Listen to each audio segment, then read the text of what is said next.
Well, greetings, everyone, and I hope everyone had a very happy holiday, and hopefully, we'll all have a prosperous new year. Thank you very much for coming to our very first podcast of the year.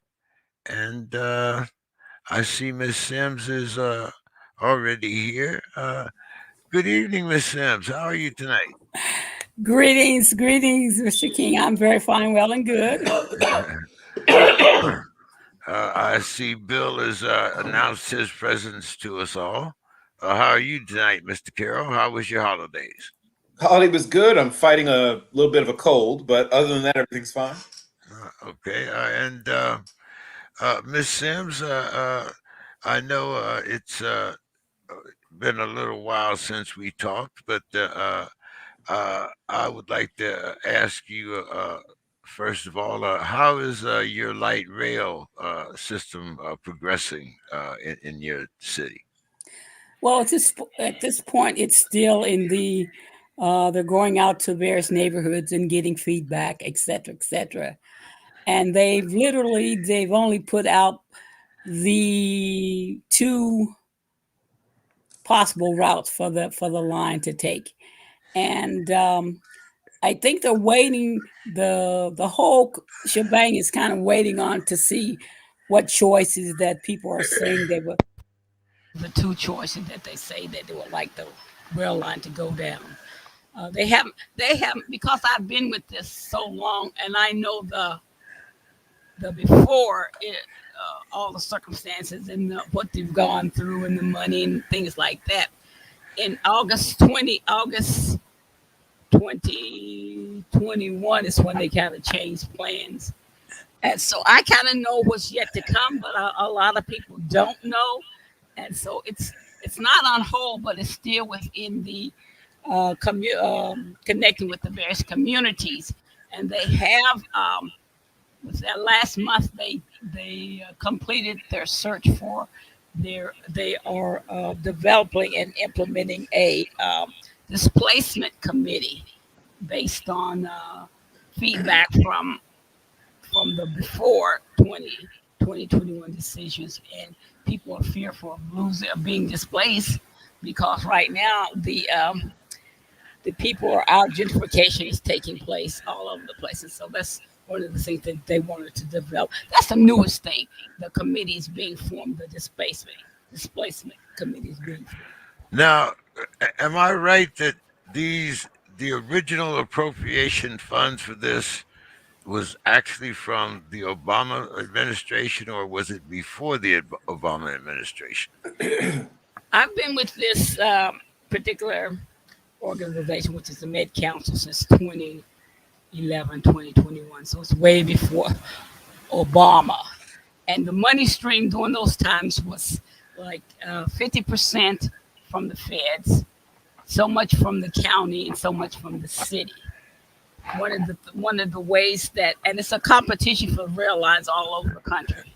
So each state is vying for recognition or acceptance for money. And one of the things that I think Minnesota did before 2021 was instead of contributing 50% uh, um, of the pie of the money, they decided to up the ante in regards to getting a little higher up the ram of approval. They decided to take on 51%. Therefore, the government would only have to pay 49% towards the towards the project. And there's little ways to manipulate and gain favor and in getting, like I say, up the line. And so, but the government still says that even though it's been years, they still say that they are committed to working with the whole process to make it happen. Uh, Bill, do you still have some lingering projects from the Obama administration or before?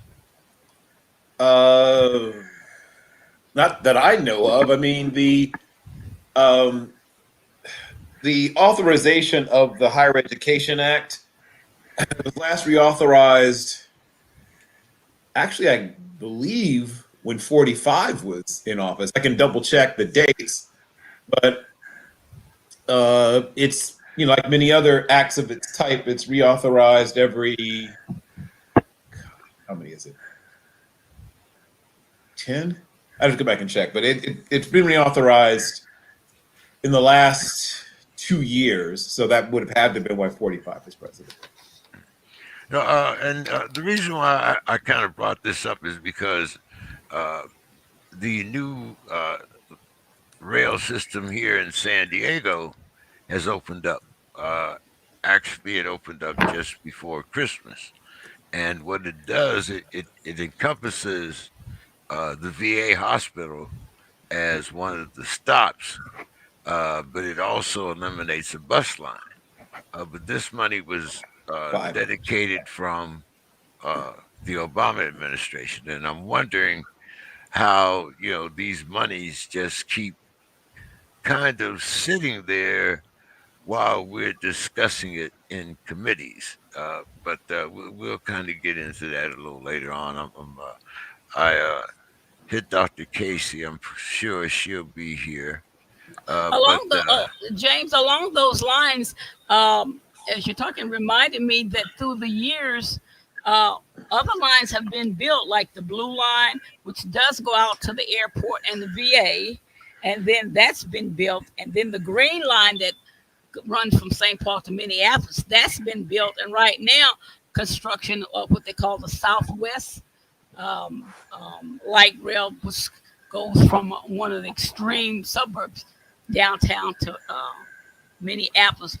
That's under construction right now, and so it's kind of like we're waiting in line to till the Southwest is completed, which that they run through a lot of the wealthier neighborhoods. And one of the things that has happened, we should right now the Blue Line extension, which is a part of the extension from the airport and the VA, we should have been riding on it right now.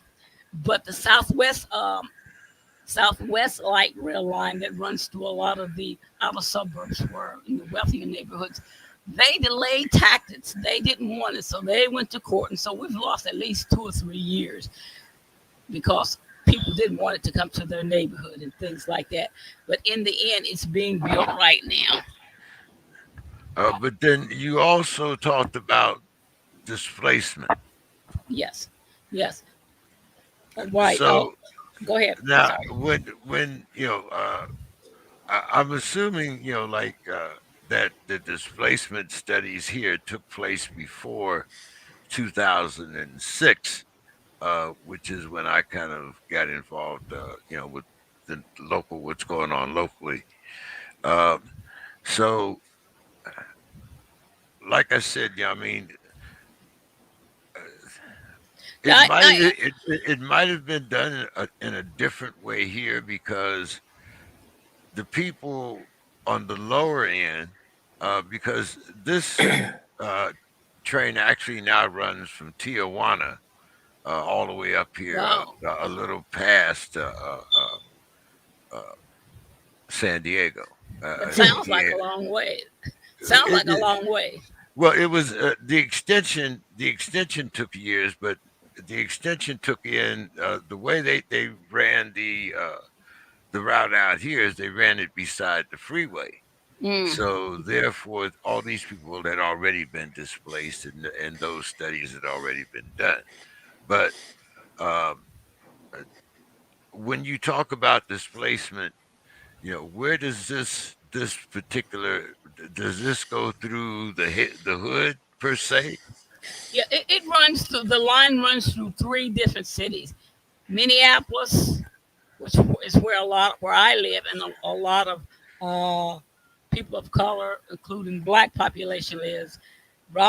Golden Valley, Robbinsdale, Crystal, and Brooklyn Park. Those were the five original cities when this line started out and started being talked about and plans being made in 2013, 2014, along those lines. And a lot of the environmental studies and uh, picking and choosing the locations of the of the stations. All that had been in the works and waiting, sitting out there waiting all these years. And all of and the line through Minneapolis, it was to go, and part of the Southwest, it was to go in the same quarter as a freight rail, the Burlington Northern. And in the beginning, they cooperated, but within the last 3 or 4 years, everything was put on hold because all of a sudden the rail line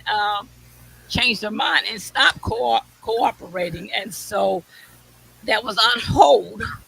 And then all of a sudden, last year in August or so, the Met Council and the county came out saying, "Well, we've got a new direction." And then they came out and said one of the reasons why the 2 or 3 year delay was because they were trying to work out to get Burlington Northern Rail Lines back to cooperate, because they were the light rail and the tracks were running side by side, kind of what you're describing it, and it was, kind of something to split them. But were to run in the same 100-foot corridor, but they have never said why the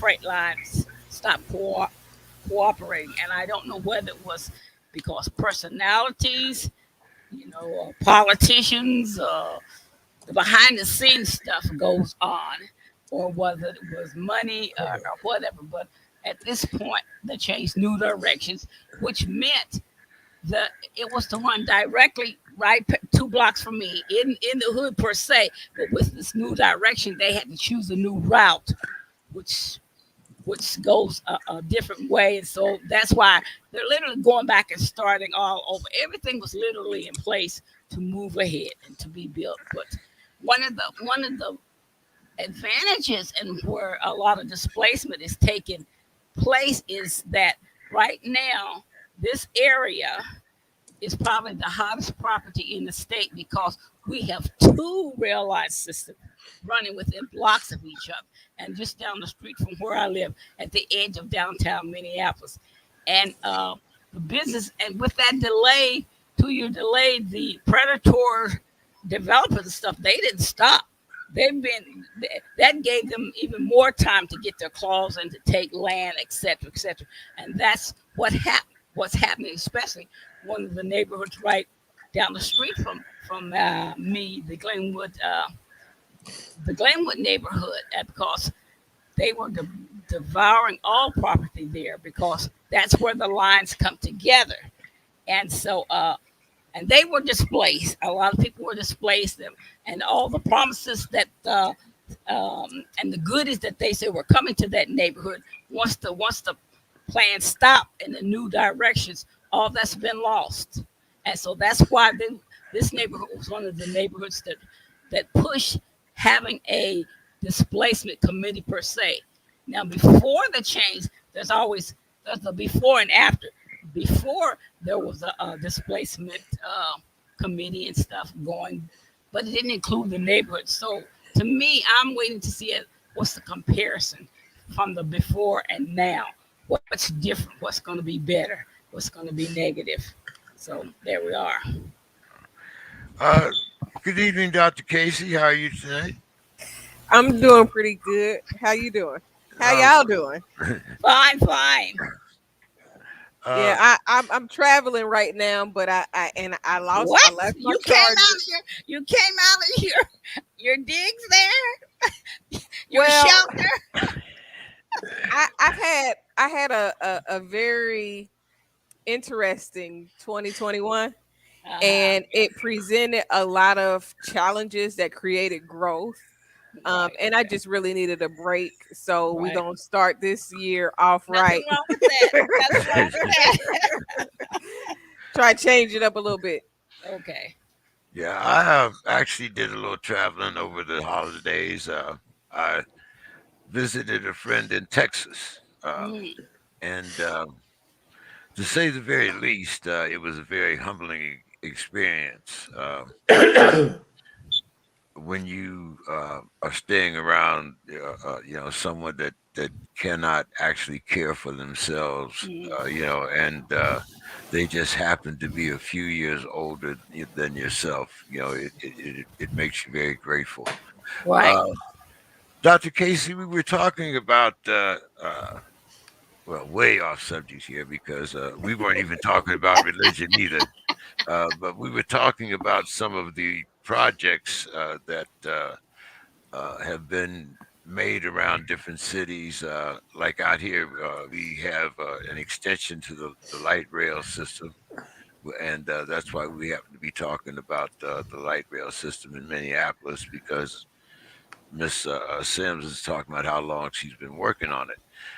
Now, in Atlanta, I would imagine that there's still some Obama money being spent down there on highways. Am I correct? I'm sure that there probably is. Now they did put in a trolley. Not, it's not a trolley. It's called light rail. I think it's some form of it, which is something that I thought would be good for Atlanta because when I lived in Phoenix in 2008, 2009, they had one. Well, when we moved there, they were just launching it, and it was Mm. very good for the city. So it was something that personally, when Kasim was in office, I used to make a lot of open suggestions, and that was something that I thought would be a good idea because of the way Atlanta is structured. So I love the light rail system. It's better than the regular public transportation as far as getting around the inner city. Um, there's a lot of things happening in your city and your state that well, let's talk about first of all Stacey Abrams. I knew you was gonna go her.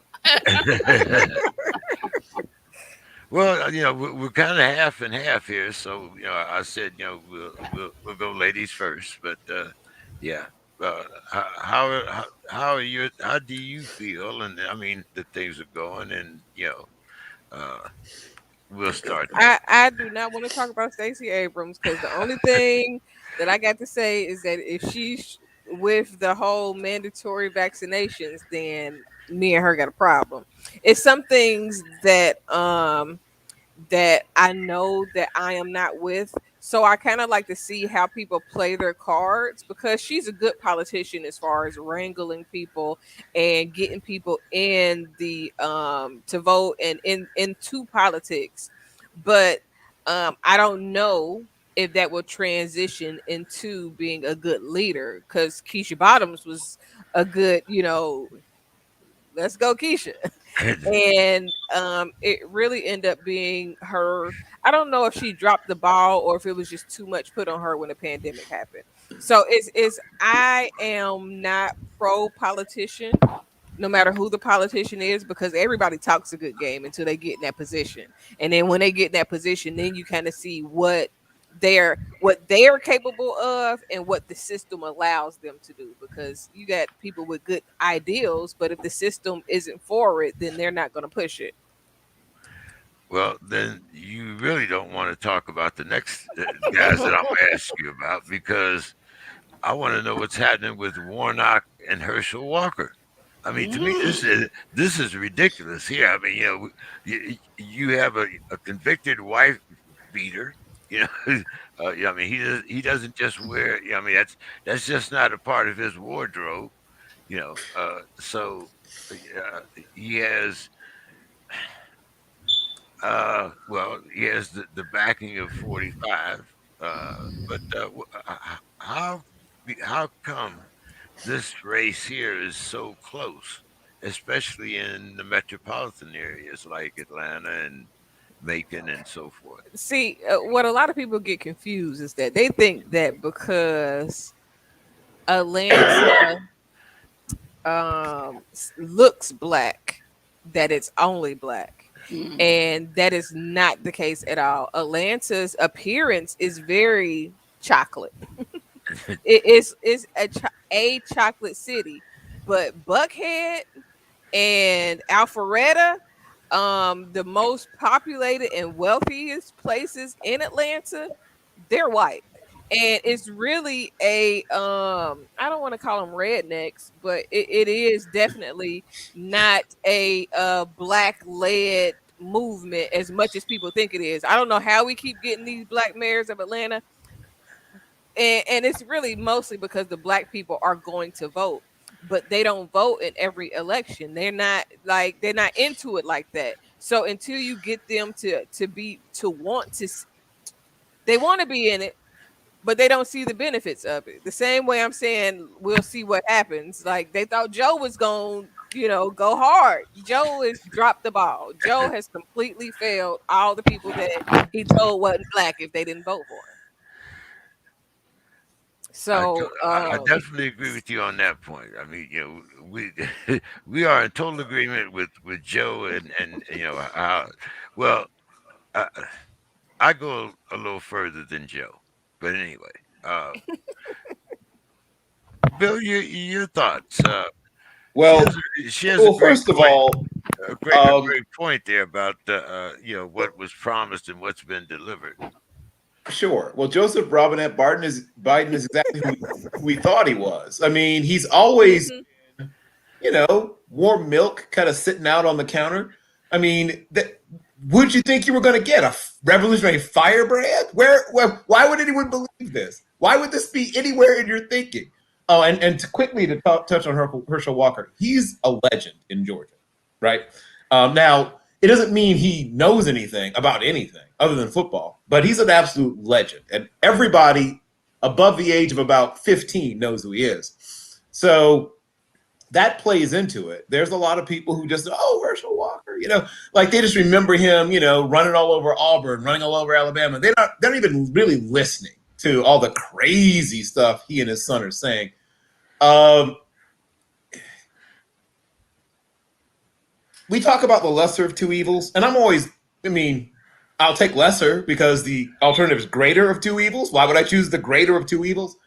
Uh, you know, so that's what you essentially have is the classic lesser of two evils kind of situation because Herschel Walker, one, I mean, I know people say, oh, I don't like politicians, but know what's even worse? Somebody doesn't know what they're doing when they get the job. Oh, because no one ever says, I want to bring in a plumber with fresh ideas who maybe hasn't done too much plumbing yet. Hasn't gotten really involved in the plumbing world. I want someone who's been doing something completely different and now is figuring out how to fork on plumbing. No one does that with anything else but politics. I want a dentist with fresh new ideas who hasn't been too ensconced into working on teeth. It's only politics where people want people who don't know what they're doing. I'll never understand it. I will never get it. Ever. There's no other field. I want a lawyer that doesn't know too much about the law defending me. Nobody does this in anything else. It's only politics. People say, oh, I don't want a politician doing politics. Oh, okay. Good luck with getting whatever this other person is to do whatever, because we've seen, as much as we complain about politicians, look at the track record of non-politicians in politics. It's an ugly track record. It is not pretty. Oh my gosh. So when you look at people like Herschel Walker and others, Dr. Oz and whoever else, right? Go ahead. If you just want to have some fun, put him in office and watch the fireworks. But if you want to get anything done, I mean, nothing gets done. I mean, that's just how it is. When you it takes them, if they ever figure it out, a couple of years to figure it out, right? Oh, who's the people like actually know how to do things? That's How do kind of I like even with sports. When they trade and they make these power teams, they don't normally go straight and win straight off. It takes a year no? or two to acclimate to whatever it is that they got going on. Until they Yep, acclimate to their positions, it never happens. yep. Now, uh, Miss I'm sorry, I Sims, didn't mean to cut you off, Mr. No, Bill. no, that's fine. Miss The Patriots Sims. are, of course, a great exception to that rule, but yes. Not the Miss Patriots. I'm Sims, sorry, the Buccaneers. The Yeah, Buccaneers the are a Bucks. great exception to yeah. that rule. Sorry. Yeah. Uh, Miss Sims, Yeah. you and a lot of the other people that I've talked to on our Black News and other Black programs, we're talking about how you needed change and how you wanted to do things differently. But when you went to the polls, you did the same thing all over again. you had the same mayor. You had this. I mean, except for the police chief, basically, you guys just reelected. You put the same people in office that you said weren't doing a good job. I can't deny that, James. But this goes back to some of our conversations that we've had before in regards to starting with you and I, that generation that bought into uh, your vote doesn't count. You know, the why go, the why vote, do your own thing, the I generation. And then those of us that thought about it and say, well, wait a minute, this isn't right. We didn't pass down. Here again, it's a consequence of not enough of us passing down what we learned, the good, bad, and the ugly that we learned about politics. One of the things that wasn't passed down is that how politics work. It isn't real complicated. All politics throughout the world, and I keep saying this on my social media, involves three things: a strategy, power, and control. Whoever politicians are, whatever party, you can be a purple people eater and you're in politics. You're always going to have a strategy. You got to have a strategy to keep or gain power and control over other people and other things. If you go along, think of like that, and don't fall into the celebrity thing, like you all saying about Herschel Walker and uh, all kinds of people. The people that have been in the know and that have fought the longest through of our generations have been the Republicans because they were out of power for a long time. Once they figured out and gotten power, they're struggling to keep it. And one of the ways that they're keeping it, number one, is denying the vote, trying to crush out the voting rights and things. That also plays into what statistics are saying, that within the next few years, people of color are going to be the majority of people here in the United Yep. States. It did Less not than two say. years. Yep. I haven't seen or heard anybody say just because you're a variety of people of color that the people of color are going to be in control. Nobody has said that, but the Republicans, and I'll say Republicans there seem to be the most out there. If you don't want to give up, if you know what's coming, you struggle to keep what you have right now. And one of the ways of keeping what you're doing is trying to smash out everybody else from moving forward and gaining control. One of the ways to do that is your voting rights. People somehow make laws and whatever it takes to deny people from voting. And it gets to be real weird and ridiculous, like standing in line. You can't give people water. You need water to live, and so you will go through any means necessary to keep and strategize how to keep and gain power and control over whatever, whatever you value, money, status, etc.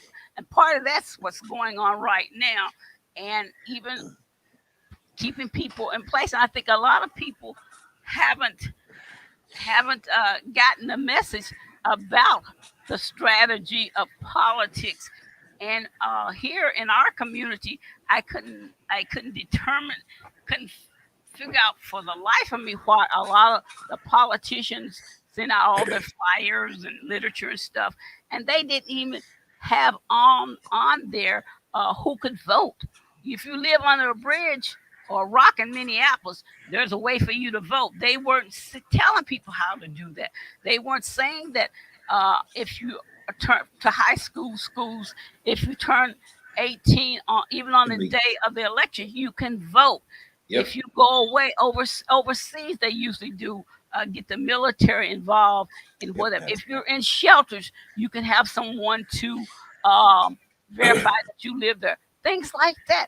They lost a lot of the people voting along those lines because they didn't do that. And I guess once politicians get in there, they're gonna stick to the line that they feel that's gonna get them the most votes. And so if you don't uh, expand information and so people can think about what's going on, people will get it. I mean, everybody isn't stuck on stupid or anything. It's just sharing the information. and getting it out there. And they're I going to think have I, that I I think don't I don't really know if I share your opinion that there's not a lot of people stuck on stupid, but I they're think you stuck. got They're stuck on not knowing. I'll say that. It's not stupidity. okay. The potato. But anyway, Now, if you know the rules and how to do it, and you still don't do it, then you're to me, then you're stuck on stupid. You want to stay stuck on okay. stupid forever. But I'm glad that you mentioned strategy because that was actually supposed to be our first topic, lesson 7 in Sun Tzu's lessons of strategy says opportunities multiply as they are seized, and I use that keyword there, seized, meaning taken. So, uh, Dr. Casey, why has the right been more effective at using this tactic than, say, the party that actually won, the Democrats? divide and conquer. If we keep you divided, if we keep you butting heads, if we keep you finding the differences instead of the similarities, then whoever is more gathered, whoever is more in unison, will be more successful. So if we, and then um the Republicans, I hate to say stuff like this because I feel like if they ever stumble across it, it'll give somebody the good idea to do the wrong thing. Right now, the Republicans need black votes, so they're gonna put any person that's gonna shuck and jive and say what they want Strategy. them to Yep. say. Yeah, that's a strategy. So to have one person, two black people going against each other is great because guess what? Now it's not the black versus the white, it's who got the better mouthpiece, who can spit the most game, who can say what people want to hear and get the vote like Joe did. Really. And then with the politician part, it's not about not being a politician. It's, are you playing dirty politics or are you playing clean, straight, follow the rule politics? And a lot of the politicians that's been in place, they've used the knowledge of the rules to play dirty. And it's not really playing dirty, it's like loopholes, but the loopholes are just the rules that other people don't know. Because if I know the rules better than you know the rules, then I'm going to use my knowledge of the rules to figure out how to get you to be thrown off. So it's overall, the Republicans know what work, but you got to think the Republicans were once Democrats and Democrats were once Republicans. So is there really a line for real? Because Well, even those changes were a strategy. right, Way but back that's when what I'm a saying. It, strategy is a all of it history. seems Yep. more like a mind game. And Yep. I'm not saying that it's not effective. I'm not saying that it doesn't have its place and it doesn't help keep things in order or in alignment or intact for whatever the bigger picture is. Because we do need some form of control or some form of keeping people at peace or at bay collectively. But honestly, what has either party gotten? Like, where is it? Has it gotten us thus far for real? We're still twiddling the same thumbs. We're still going around the same merry-go-round. It's not, they'll never make it to where we'll see real change because real change will put us in a position to lead, and they don't want us to lead even though they'll know we'll do it well. They think that we're going to retaliate, so that places fear in them, which is why they keep us, that their foot on our necks, is because if we let up, if we let y'all feel comfortable, if we let y'all feel superior, if we let y'all know the knowledge that's available, then y'all are going to overpower us, and then y'all gonna get revenge. They fear revenge mostly because after we done treated y'all like this, and it's so crazy because black people collectively, largely, will forgive no matter what you've done to us. We'll go just going on. We just want our peace. That's all we want. We want our peace. We want our share. And then y'all could just go on about y'all business, but they fear that.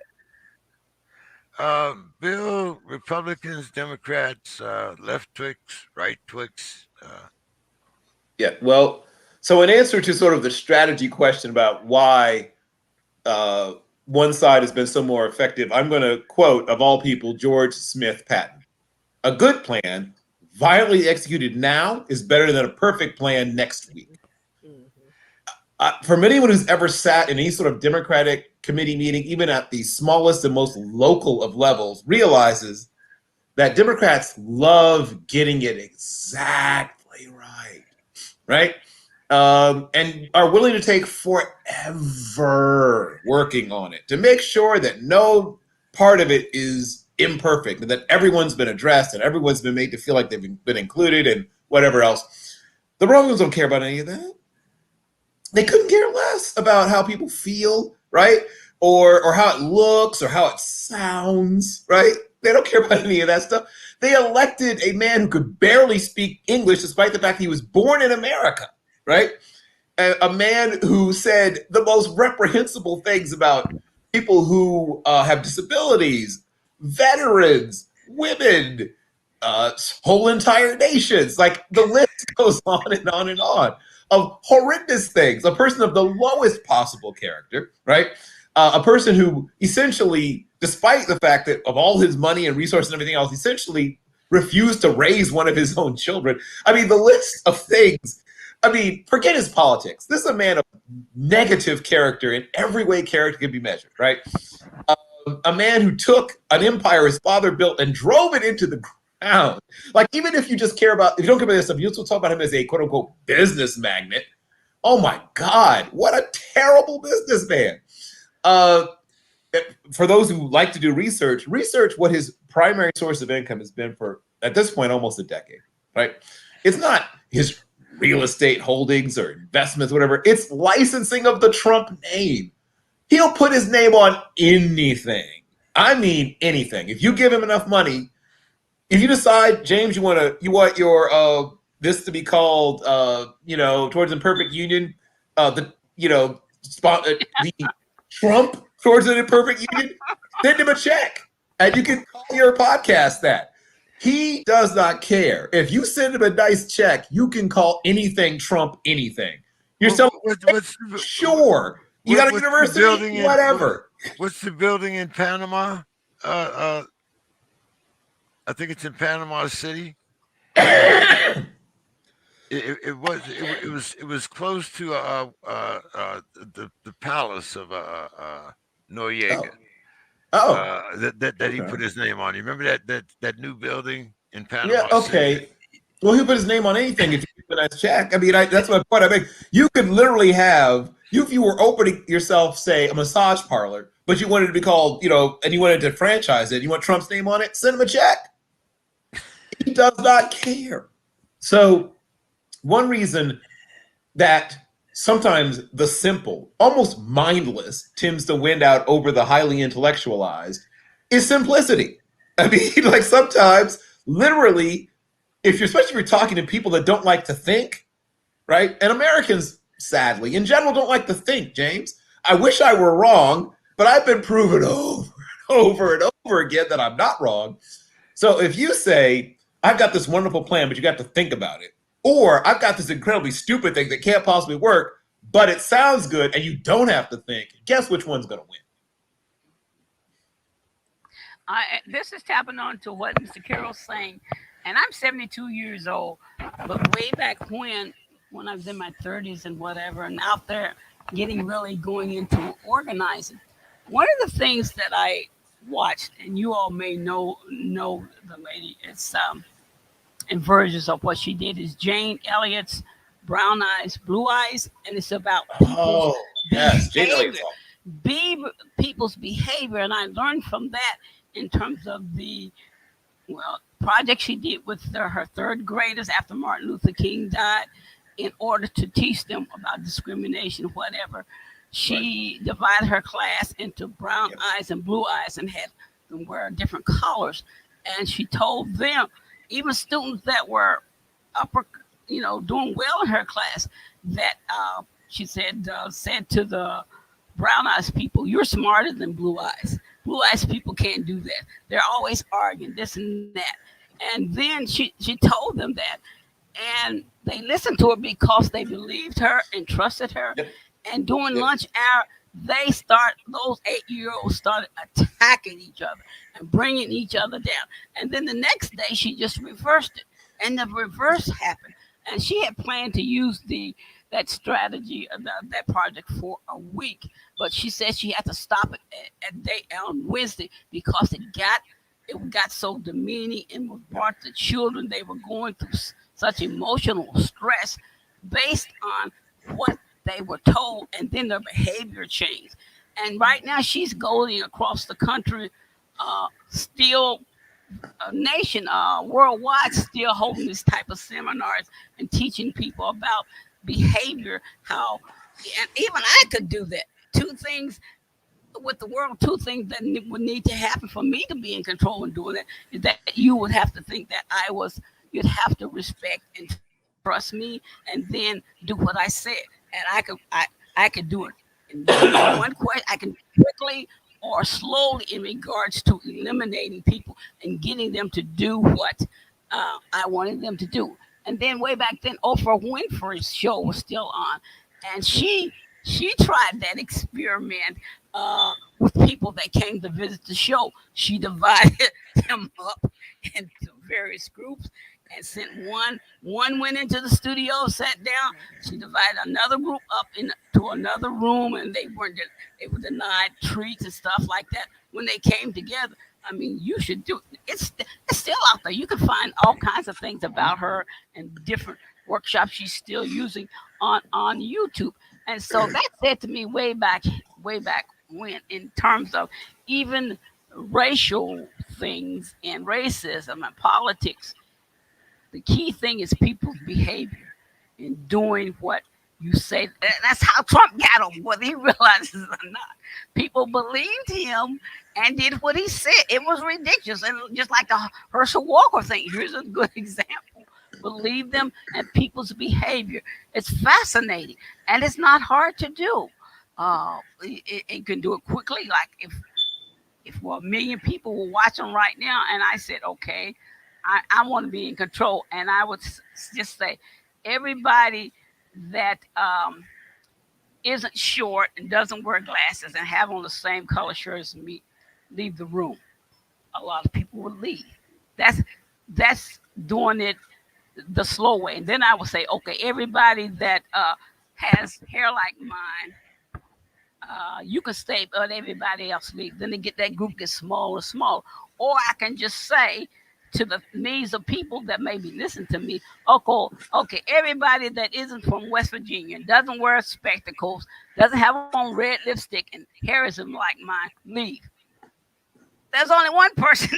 That's me, and I mean, everybody else would leave, and I would be in control. But being in control is just one person. That's no fun. So you would slowly cut down the group and tell them and keep them in control. And that's what the Republicans are doing now, even with the COVID thing, in terms of some lists they will go education, whatever. And so to me, I always watch people's behavior and listen to them. If you do that, they'll tell you a lot about themselves and where they're coming from and what they're Yep. going to do. And it really isn't complicated stuff, but people need to know about this. And so it's a matter of sharing the information. See, Sharing the information. you said a couple things there that really bother me because I'm 74. I'll be 75 next month. And you have told me about experiments or theories that happened when we were adults, young adults, the age And of still happening. doctor, doc, Mhm. and still happening, which means one of two things. Either we reinforce this little phrase that I have on my hat about stupid people, and we are not able to learn because evidently all of these experiments that we have done since you and I were young have not made any difference. We have results, We show you what happens, but yet and still, we're not learning lessons. We're repeating the same mistakes, or we have this go along to get along type of mentality. James, So what progress have we made since you and I were teenagers? Not a damn thing. I Which don't means agree. I don't agree. It all depends on what you're talking about, and speaking of specifically. Everybody is a student, James. We know that.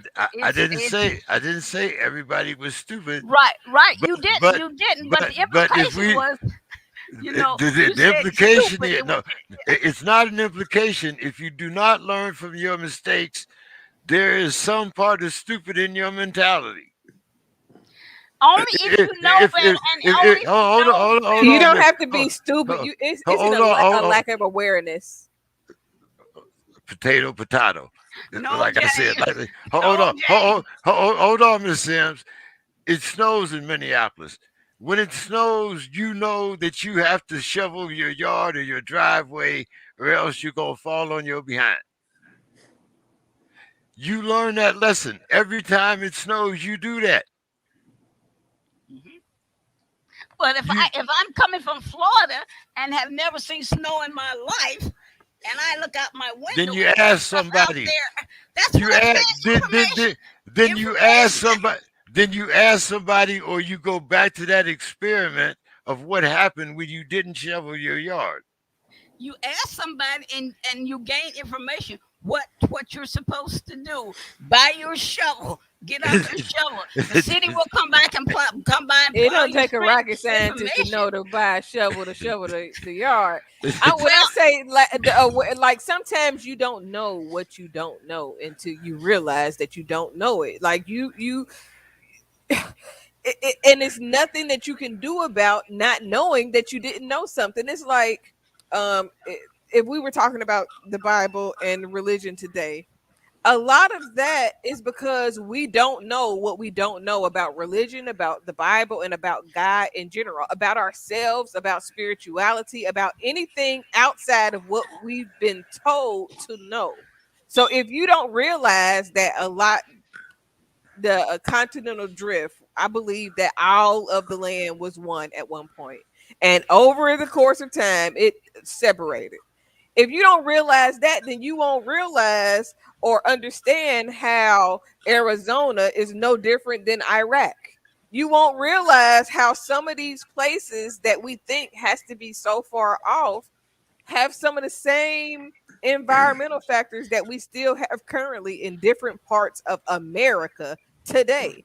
Like, but if you're not aware that this exists here the same way it exists somewhere else, then you don't know that you don't know. Like, you just, it's like a person that never leaves their city. They don't know it's something better out there because they don't know that something else exists. But then when they right. go, they like, dang, you know what? I didn't know that I didn't realize that this was like this. I didn't realize the world was much bigger than what I had imagined it to be or how I seen it because of where I came from. That's information sharing. Years ago, in my church, there was a one friend had come from Africa and he'd been there a while, and I asked him one day, "What did you think the first time you saw snow?" He said, "I just looked out the window. And I just didn't know what it was." Here again, he didn't know about the shoveling he was going to do if he stayed here in Minnesota. But and it's like you're saying, we're all kind of saying it. If you don't know stuff and you have somebody hasn't told you about it, or you read about it, or listened in school what was But going on, then 2022 is you're no excuse. You got the internet, you got your Right. phone. If you got your phone all day long in your hand, if you scrolling on Instagram, on Twitter, on Vimo, on you know what I'm saying, Anything. It any doesn't. you would think social that media, you would think that different people do those things for different reasons. but that's Pick the but behavior. there is no excuse when you have your phone in your hand and Google is on every single phone. Your That's true. excuses become irrelevant in 2022. Now in 2000, 2010, 2015 even, you might have had an excuse because everybody wasn't really, cell phones wasn't what it is right now. But in 2022, there's no excuse for not having the ability or not it clicking in your mind. You know what? Instead of thinking like this, I should look up more in depth about the information. You Yeah, I would think mean, that, but that doesn't all the way happen. I but years but ago but I but resisted. I resisted using the computer. Because at work I And you that was talk my about job. me in No, vaccines. How I you well gonna resist using a computer and then have a because I problem with me worked not wanting to take because it? I worked on one every day. That was part of what I did. I was a data operator, and that was all I did all day long. And so I didn't want to come home to do it. But I ran into a problem because I started organizing, started coming into contact with the younger generation, and a lot of the military women vets. I started. They started grandfathering me in, and they wanted to connect with me. Or or even the first time I joined a foundation, a headwaters foundation. They were younger generation, and they wanted to connect with me. I said, I don't have a computer. They were upgrading. They sent their IT guy out to my house, gave me a computer, set it up, and because they wanted to email me. I knew all that existed, but I was so drug out and all day long data entry, and then I had to start learning how to use it the way they wanted me to. And my daughter and her boyfriend were in college at the time, so they helped me along, and I did this. And I was scared that I would lose information or whatever. And then all of a sudden one day they cut me off one day. I asked them to help me with stuff. They cut me cold turkey.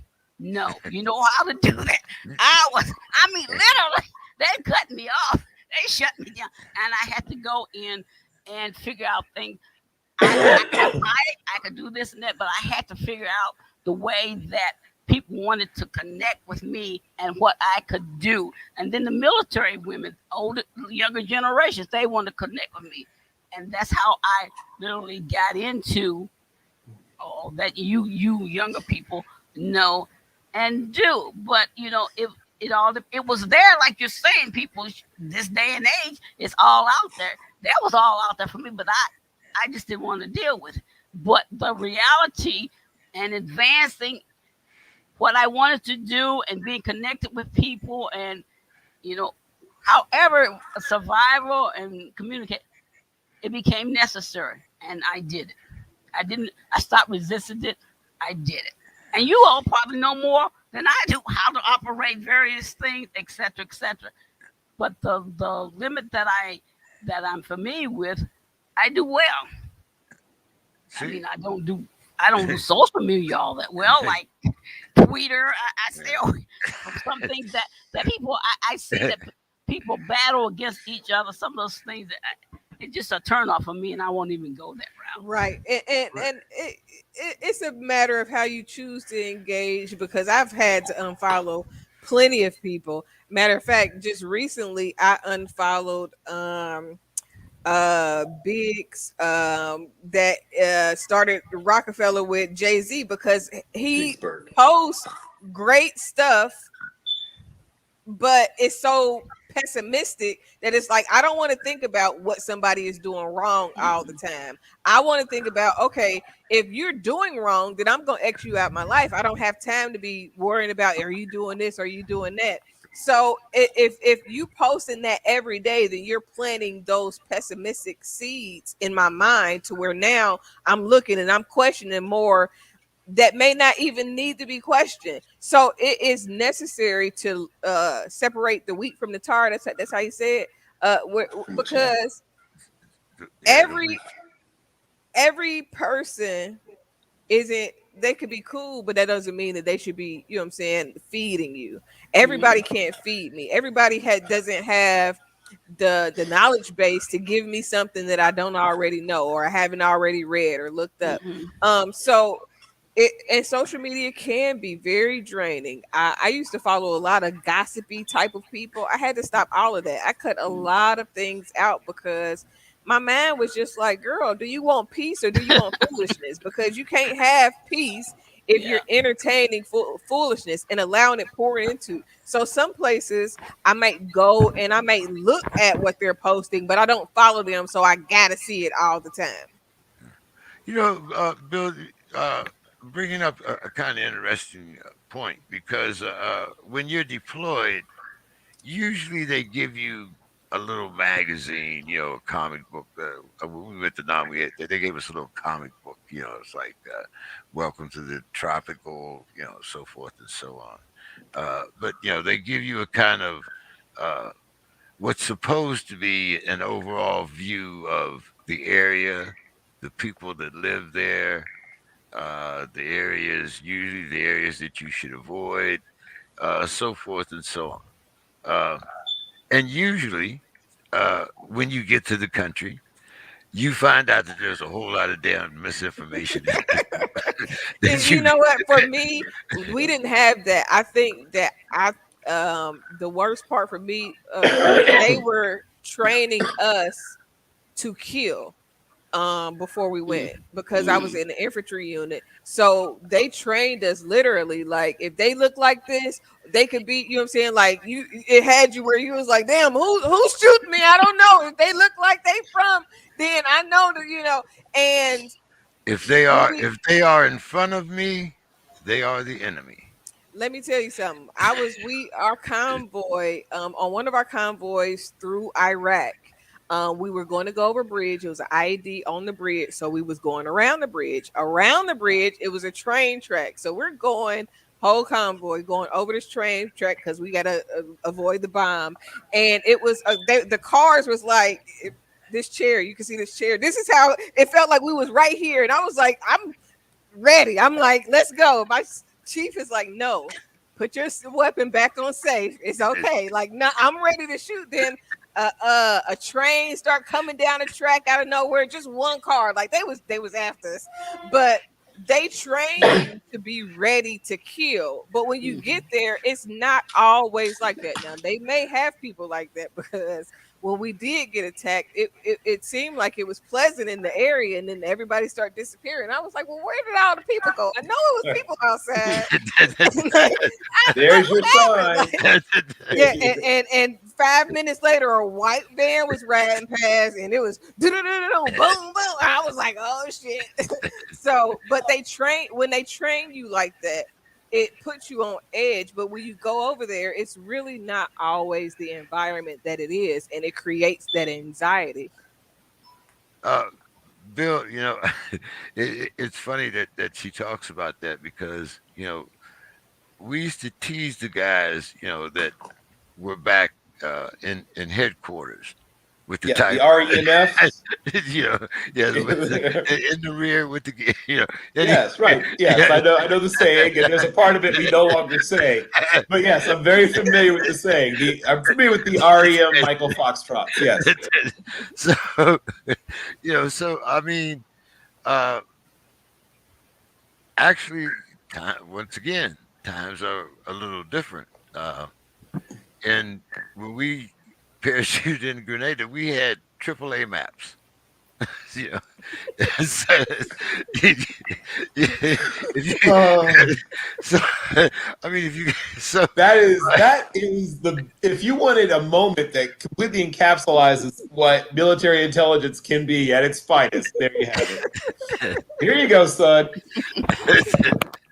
It's interesting to me that the three of you are military, ex-military veterans, and the most I think the most value that the computer was to me was when my son he went to Afghanistan in like probably 2009, and I was able from I learned some computer skills, but then I was able to watch him what he was doing and saying to his friends and whatever. Once he got on the airplane and all the way to see what he was doing and follow the countries that he was in.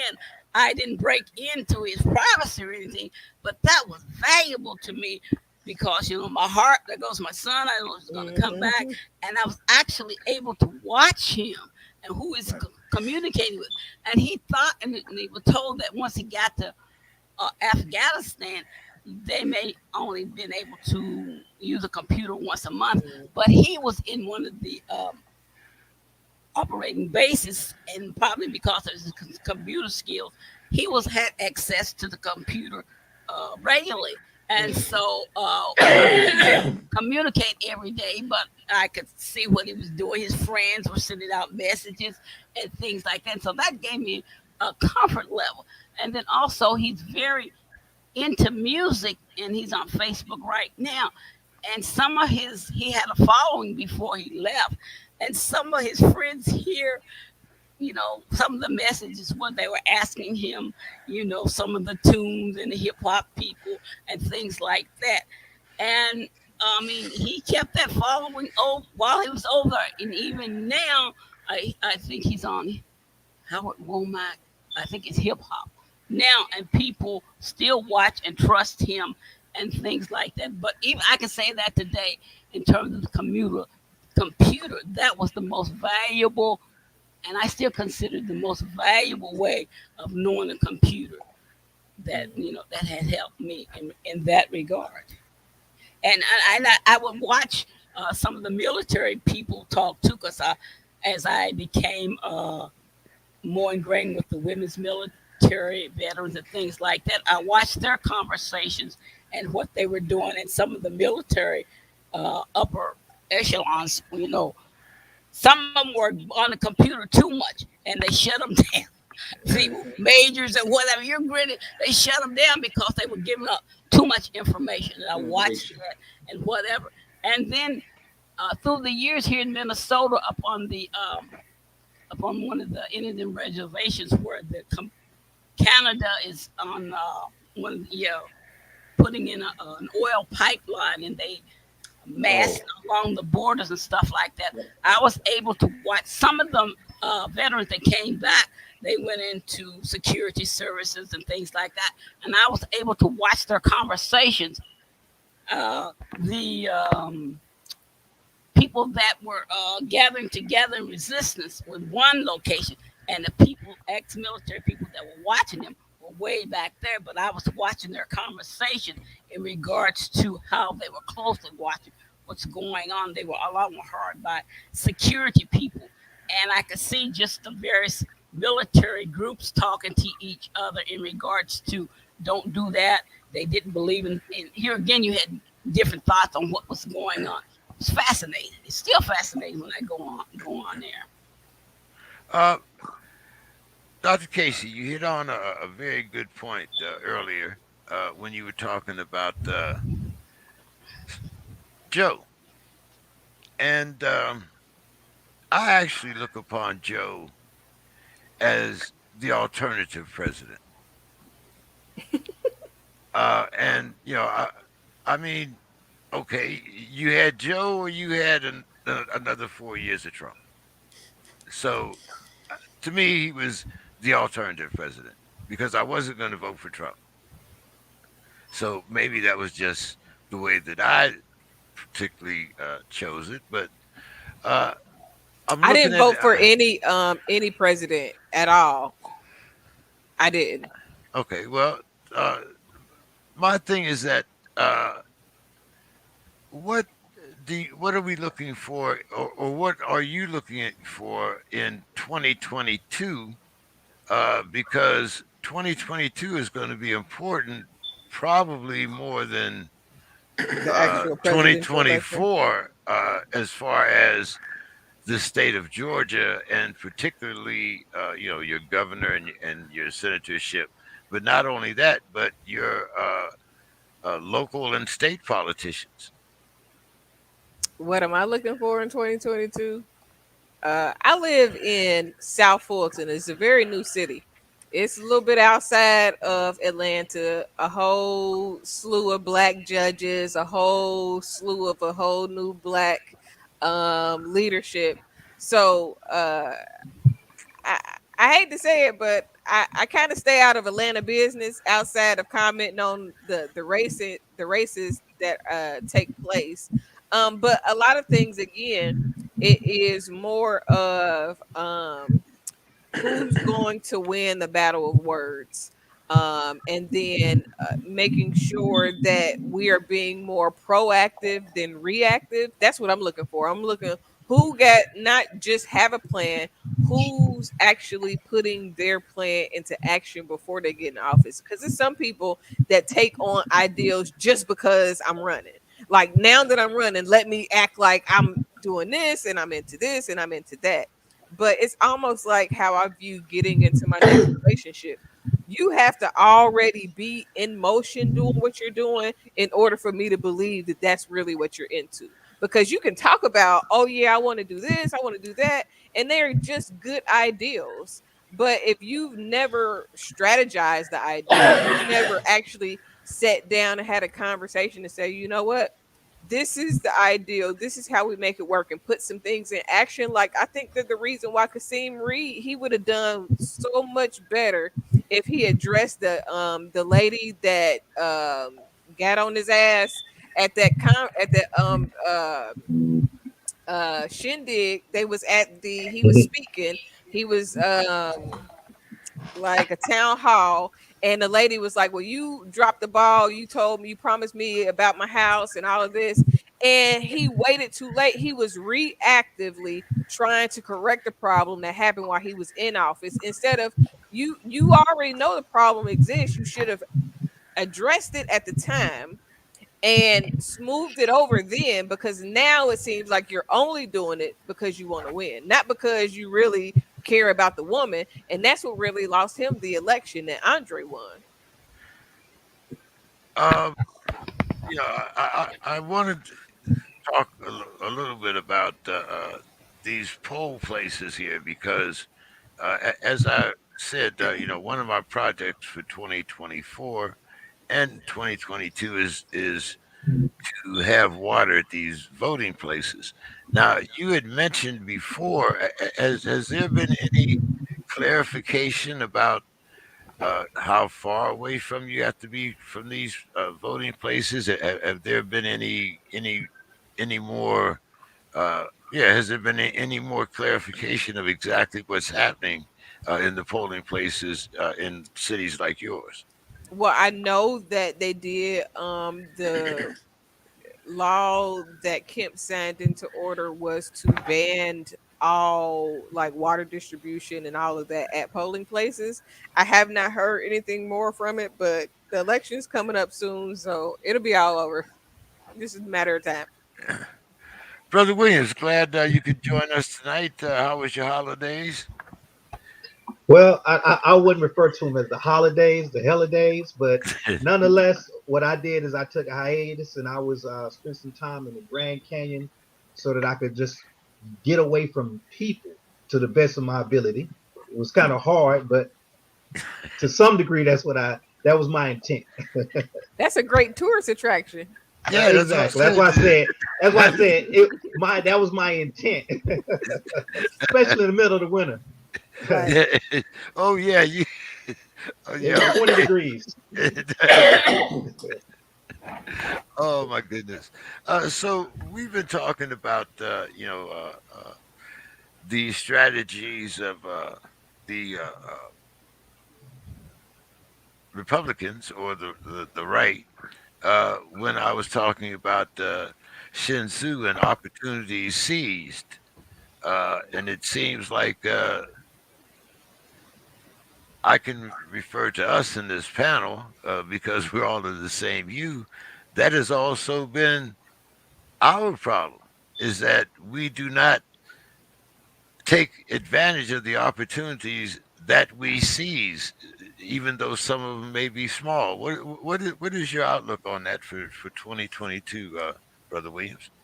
Well, I really don't feel like the outlook is any different this year than it was last year in terms of trying doing the best we can to get our people to wake up. But now, mind you, you talk about the art of war, and you talk about Sun Tzu, and you're talking about things that people that are in command positions are required to study. People that are in positions to where you are over a large group of people are required to study, whether it be from a military application or business application.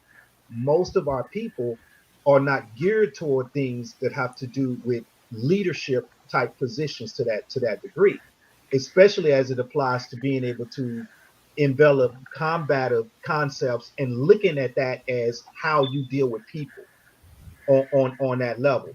See, so strategy, it doesn't go well with emotionalism, and a lot of times our people are attracted to things based on emotionalism, sensationalism, and like even Dr. Casey said, one of the things of eliminating within the life has to do with their drama. Keep in mind that we tend to go after these type of, or look for these type of things within our appetite or our diet of how we decide or make a decision on what to do, which means we're going to be reactionary. And being reactionary is obviously the opposite of being a strategist. And then when you apply being a tactician to that, that's a whole different ball game. So I would just say it goes back into feeding the people the proper diet to recognize that we have to get out of our emotions in terms of the moves we have to make to fight oppression. You know, the effects of oppression causes us to be emotional. It causes us to be pissed off. It causes us to be um, you know, upset, angry, these things that draw up those emotions.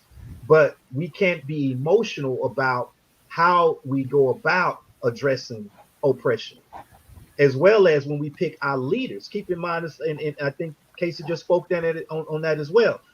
When you talk about constituents and those people that are running for office, most of the time, most people pick who they want to vote for based upon a good speech.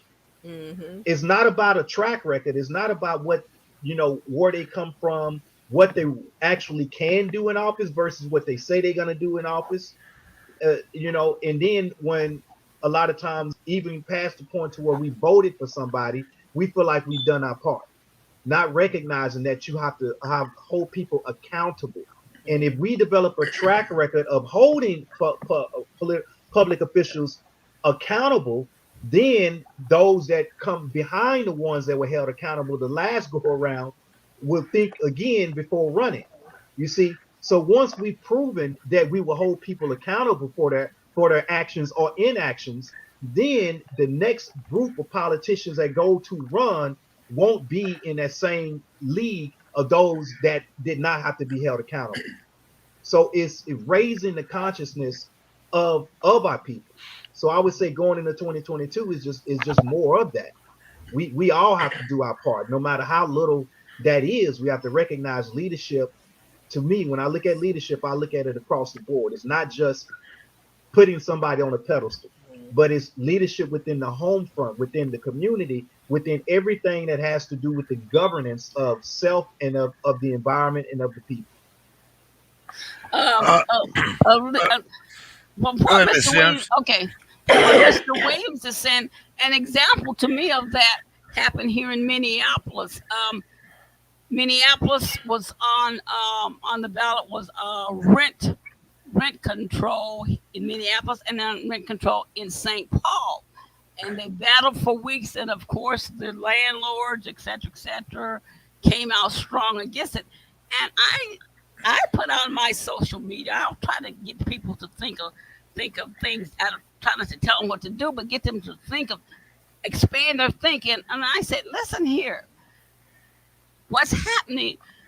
Don't feel you don't have any power. Anytime you put money into something, you got power. The thing is to gather your and organize your power. And I said, look, you are renters. Renters, renters, listen. The landlords are getting money from you, and the city council through taxes is getting money from you. Therefore, you are paying the landlords uh, money for their kids to go to college, for them to have nice home, etc., etc. You're also paying the city council members money for their kids to go to college, for them to have food, etc., etc. And and you are really their bank. You're their cash cow. I mean, both of them are getting money from you. And the city council has given landlords even more power to raise your rent and to evict you. You are not helpless in this. Think about this. You literally are the bank because both aspects are getting money from you. So think about, I try to all my social media and friends. I try to get people to think about that. Renters, you're getting screwed over all the way. You don't know it, and both bills, rent control passed in both cities. And to me, that reminded me of when Mr. Reeves was talking in regard to here, giving people another way to think, or something to expand their thinking on something, because literally that's what was happening. That's what happens to renters. I mean, they're getting oppressed all over, and they're sending other people's kids to college, good cars, etc., and getting schooled. And they weren't asking not to pay rent at all. They just needed a break in regards to, hey, they don't have enough money to go around. There's prices going up, and that made perfect sense to me. But That's Miss Sims, that's an argument that we have had since 1978. And Bill, I want to bring you in here because when you go to NCO Academy, it's all about accountability. And I mean, by you being in a higher echelon, you being an officer, I mean, you part of your job is to teach your men to accept that responsibility. So, is there a way that we can incorporate that into our everyday thinking, or at least a way to maybe alleviate some of these mental blocks that we seem to be going through? So if leadership is done right, it's hard. It's exhausting. It should be difficult. When you see people, having a good time in what's supposed to be a position, there you already know that it's not being done well. You should do the whole Abraham Lincoln aging office thing. I mean, if you look fresh as a daisy when you leave office, that tells you everything you need to know. So my men used to grouse about, like always, about certain things, and I'd say, yeah, okay, that's cool, but while you're chasing behind and drinking beers, I'm doing paperwork. I'm up before you and I'm up after you every day, and so there's if you're truly committed to leadership, and leadership is something everyone talks about, and some people claim they want, but most don't really, right? Because real leadership takes everything from you. It demands everything from you. It's totality, right? It means every part of your day is spent thinking about how to advance this group of people that you said you're going to lead. That means, in the case of my position, I was always trying to see. I had men in my command who I thought were better soldiers than I was, and how could I position them to move up? I told one guy, "Why didn't you go to OCS? You're 10 times the soldier I am." But you have to. Some people just think it's being inspirational, right? And somebody mentioned about the whole good speech, and it's like, oh, he speaks so well, right? I mean, it was kind of like a little joke, right? Oh, look how articulate. And it's part of it's because we're so used to looking to the pulpit for leadership, right?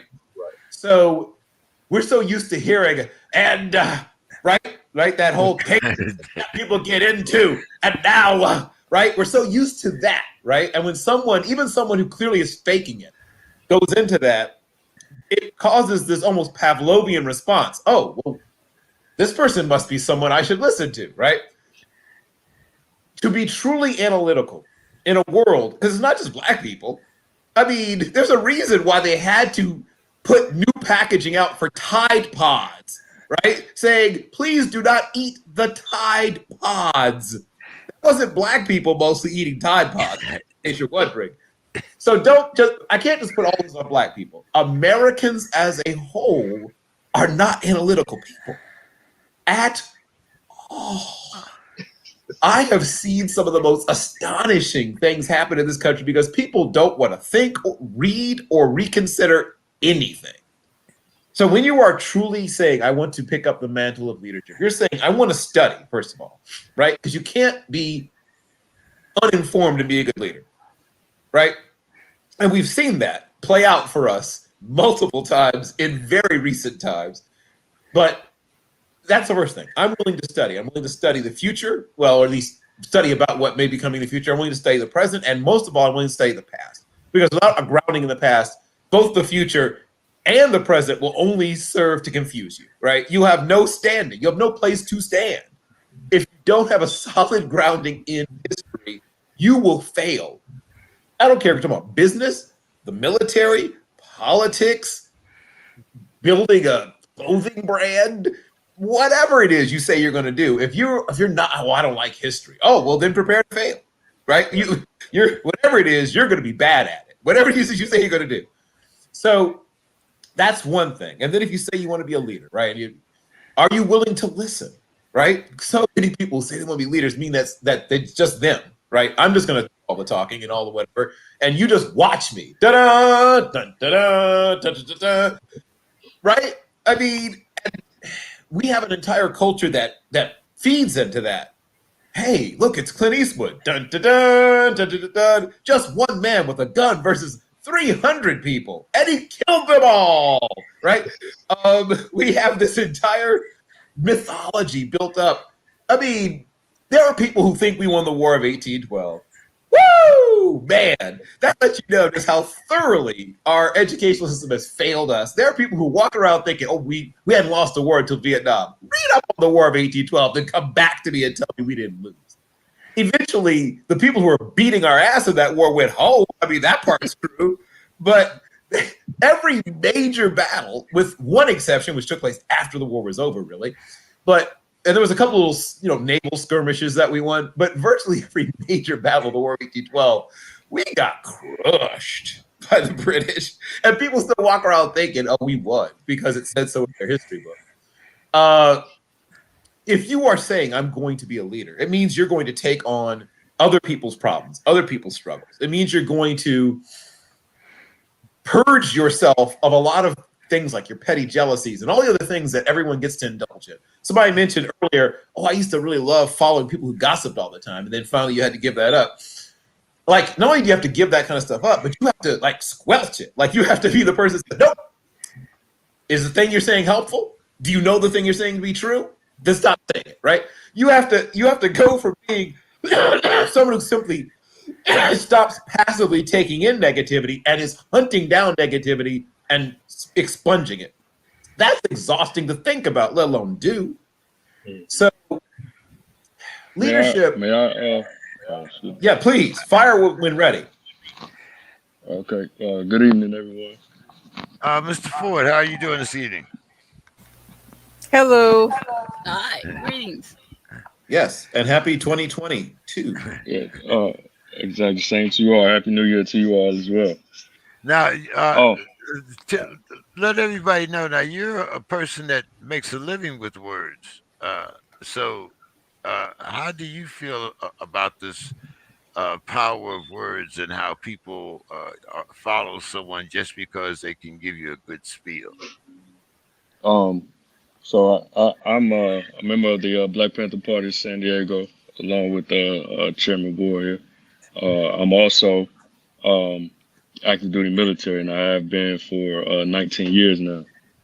And one thing that I've learned and that I've seen is that leadership is an art, and a lot of people don't look at it in that way. And so one of the reasons why I say leadership is an art is because of the adaptability and the approach that the person has to take in order to lead the group or the person that they are put in charge of. The other thing about leadership is that I call it an artist because it's you have to be able to influence people, to influence them on something that they totally do not want to do, but you have to motivate them in a way that they are passionate about it and that they want to do something that they don't want to do. Yep. And just saying that within itself, to get someone to grasp that concept, to do something that they don't want to do and be motivated about it, that's art. And you could say whatever you want, but in my heart of hearts, I feel that is an art. And also you have to be able to inspire people. And through that inspiration, you're gonna be the bad guy, you're gonna be the bad woman. Um and just like you said, like you if you're having a good time and you're trying to be buddy buddy with everyone, you're going to be unsuccessful because you partying and you're not caring about the mission. And and then along the way, like something is getting lost along the way, and that thing that's getting lost is the respect for the person, and also the respect for the mission that you have at hand and the journey going there. So when you lose respect, when people lose respect for a person, they lose maturity as well. I agree with what Mr. Blackman is saying, and it reminded me that as you're talking to people and trying to get them to do that they don't want to do, a lot of times you need to show them that they have a self interest in what needs to be done Right. or what you're trying Leaders. to get. And once you can tap into, hey, you got a self interest in this, it's affecting you. A lot of people will Hmm. start thinking differently, and their behavior will change, and then they'll they'll take on the mantra. Let Right. me Leaders let, let, create more leaders, and so with that being said, and so one thing with leadership, you have to uh, try to make it relatable to make the things relatable to people. Yeah. So if they may not understand the concept of whatever it is that you're trying to get them to do, but if you can take something that they like or just take something that they understand Yeah. or that they do and relate it to that matter, then you can then you can see the light bulbs going off.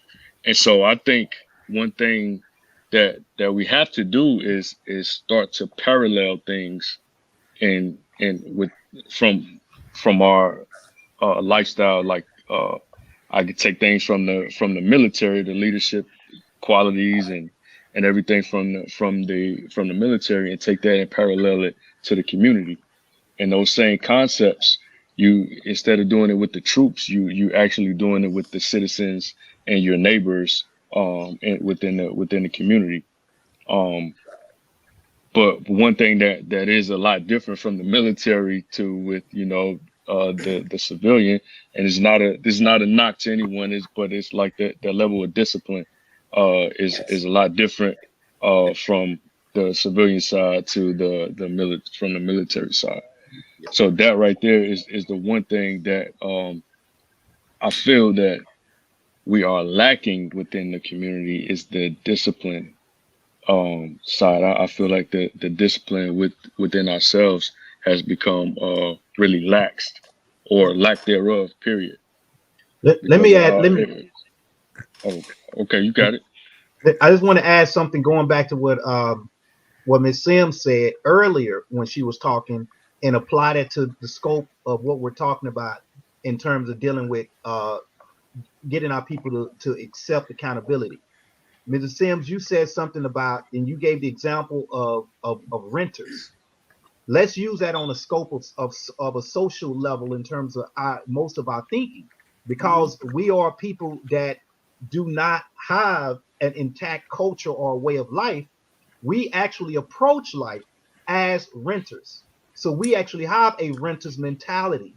And as a renter versus a homeowner, when a renter moves into a property, or when a renter is in charge of something, they don't own it. They don't have no stake in it. So if I don't have stake in my community, if I don't have stake in how my environment is prepared or dealt with, then how do you get me to then at that point accept any level of accountability? Going back to what we're talking about recognizing our role in terms of leadership as an individual, not just talking about putting people in leadership positions, but I'm saying that every one of us should have a certain level of accountability to our community, and that in itself is what I'm saying when I talk about leadership on a smaller scale. I'm just saying take ownership. So we have to That should convert our birth mind. real leaders. That should transition you from being just a community organizer and a community participant Mhm. to bigger and better and more stronger roles in leadership. That's how it should be. You should not be able to just go to school and be able to win a couple debates, and now you want to be a politician. I mean, even though that's a lot of what politicians do, it's still more to it than just that. And changing the narrative of the good old boy mentality to what we need it to be, so that it's a more of a collective. But in agreement with strong black man, uh one of the one things that came to my mind a couple years ago when I really got into the speaking freedom to the point that it is now, is that I was able to take my military mind and shift it and make it a machine for my own use, because they create a Right. machine within you. It's just how Right. do you use that machine, because you definitely are more mature when you get out the army than anybody else. I remember it was like I didn't relate to all of my friends because I went to the army when I was 17. They were still in high Yeah. school. So the Right. things that they was doing in high school, it didn't register or make sense to me because I was grown. You Like I got to was grow up. already, You grow up yeah. faster, way faster. And I that's the reason why I went to the military. I went because I knew where I was from and I knew where I wanted to go. I didn't want to end up where I seen everybody else go. I wanted Right. discipline. So I was like, you know what? The only place I'm going to get this type of discipline is in the military. And it's one of the best decisions that I ever made. But that mindset, I think it's what keeps me determined. It's what keeps me motivated and moving even when I'm completely exhausted, because I have that discipline that a lot of people don't exercise. I'm going to add to what Dr. Casey and then Mr. Williams had talked about in terms of what Dr. Casey is speaking of. I used to wonder why recruiters and the military focus on the younger end, like you said, out of high school and that early age versus Same uh, reason R. Kelly do. further versus. Wow. See, Wow. on the I'm going to and stop it's trying just to the get. third day of Wow. the year. It's just the third day of the I year. love Shoot. R. Kelly though, but Wow. younger women are more impressionable. Younger people, they are Well, impressionable. you're going and you're going that way. I thought about it, and my son joined the military when he was older, like in his 20s, late 20s. And I had read, and even one of my friends said that it's harder on people his age going into the military than the younger. And that fit right in what I thought about. When you're younger, your mind is more malleable. Can be You're manipulated. invincible. When you're younger, you've lived He said, life and and you've been out there. your You've body been is out there Right, in the real. You've exactly. been out there in the real world and made real world decisions, etc., etc.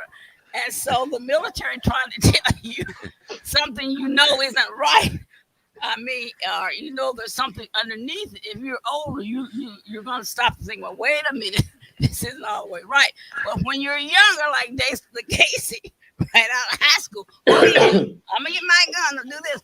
And so here again, it's all flowing into how you can be. The mind is what you think Now, about. Miss Sims, I was gonna Strategy. get a gun regardless. It's just Well, you where could, how I was yeah, gonna get that gun and how I was gonna use it. that's Because right. about 2 years before I went into the military, I had a cousin. He did his time. But he had an AK-47 with a beam on it, and I was like, "Let me shoot." And they used to. I value my cousins so much because they protected me. They would not let me do their Yeah. street activities. They wouldn't let me date their street friends. But it already introduced me to, wait a minute, I think I like guns. I want to go shoot a gun now. Yeah, So yeah. it was either I was going to get a hold of guns controlled in the military, or I was going to be in street shootouts Wow. eventually, because the way that I view life is that who you are and the things that you experience, they were going to happen regardless. It's just what level and intensity are they going to happen? So either I was going to get in the same shootout that I got into in Iraq, a scenario similar to that would have happened eventually regardless. Yeah. I was just in Iraq when it happened.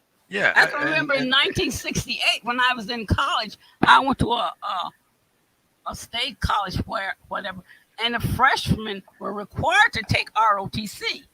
I mean, you were It's in a good uniform, training. classes, and eventually through the years they kind of dissipated.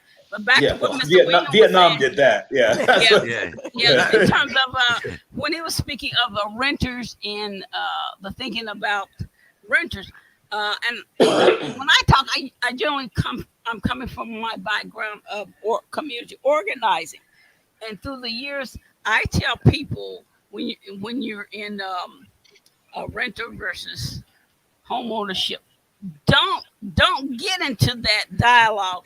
Renters over home ownership or home ownership looking down on renters, because unless if you have inherited money and property, everybody at some point has been a renter. Even if you're living rent free off of mom and daddy's sofa, not paying anything, you are considered you don't own anything or whatever. And eventually, people will evolve and go into home ownership if they can and whatever, etc. etc. So don't look down one on the other, because there's room enough for both. And then you may start out as a renter, go into home ownership, and as you age, as I am, you don't want that home anymore. Everybody's See, done but money, it's more whatever, so. and you can sell it and go back. So don't get caught up in that. Think about what's going on. It's And I not was it's talking not the about the better, it's mentality. the It's the mentality of it, mentality. because when you're a renter, you don't know, you're not taking care of the lights. If the right, AC break, right, you not going to change no you're filters. dependent on You other not up people. on the roof. You ain't got to do no repairs. You Yeah, calling somebody for everything. But when it's like yeah, last September I had somebody come over my house. My cousin yeah, had a birthday. She had a friend yeah. come over, or her sister, somebody use the toilet. All of a sudden my toilet stuffed up. Mhm. Hey, how would you use this toilet if it wasn't my house and it was yours? I'm gonna be Yeah, gentle. No, don't be gentle. Don't do something that you know is gonna mess it up, because you ain't got to pay for it. I got to do this. So right, I'm trying to unclog the toilet. Like, this is an inconvenience. yeah, But as an owner, I know I'm not gonna yeah, flush a toilet that's already halfway dang gonna stuffed up anyways. It's just certain yeah, responsibility and right. ownership in the It's ownership true. aspect of the mindset, because a renter, they don't care. It's not theirs. They don't. Right, It's like right. a rental car. You go wreck a rental car, you don't care. You gonna treat that rental car like a Yeah. stripper on the dang on Vegas At Strip. one point, But at one at the point, I same agree. time, But But hold on. hopefully, Hold on. as you mature, your thinking changes in regards to what you're losing as a renter versus a homeowner. And then But a we're lot of times we we're talk talking home about the ownership. political process of Right. ownership versus Right, renters. Okay, right, that's what I'm Right. saying. Right. That's what I'm talking about. right. And I'm trying to see here is it seems like we're treating life as as like we're renters. Mhm, Yep. There we go. mhm. And and That's and because and, everybody and waiting to get to heaven. They right, think, right, hold right. on, this is just a play. This is hold on, this is practice. Right. It's an alternate new universe somewhere where people think that when we get to over there, that's when we gonna really do it. and I mean, have they made another verse that we shall overcome? Because I'm tired of singing these first three. I mean, Listen, Tupac did an interview a while ago, and he said he didn't want to be 50 years old at a BET award show talking about kumbaya, we should overcome, come in, we still need you. No, at some point we got to do something to make some changes. And right now we just twiddling our thumbs. That's why I really want to talk about religion, because those aspects of living keep us bound to this one way of thinking.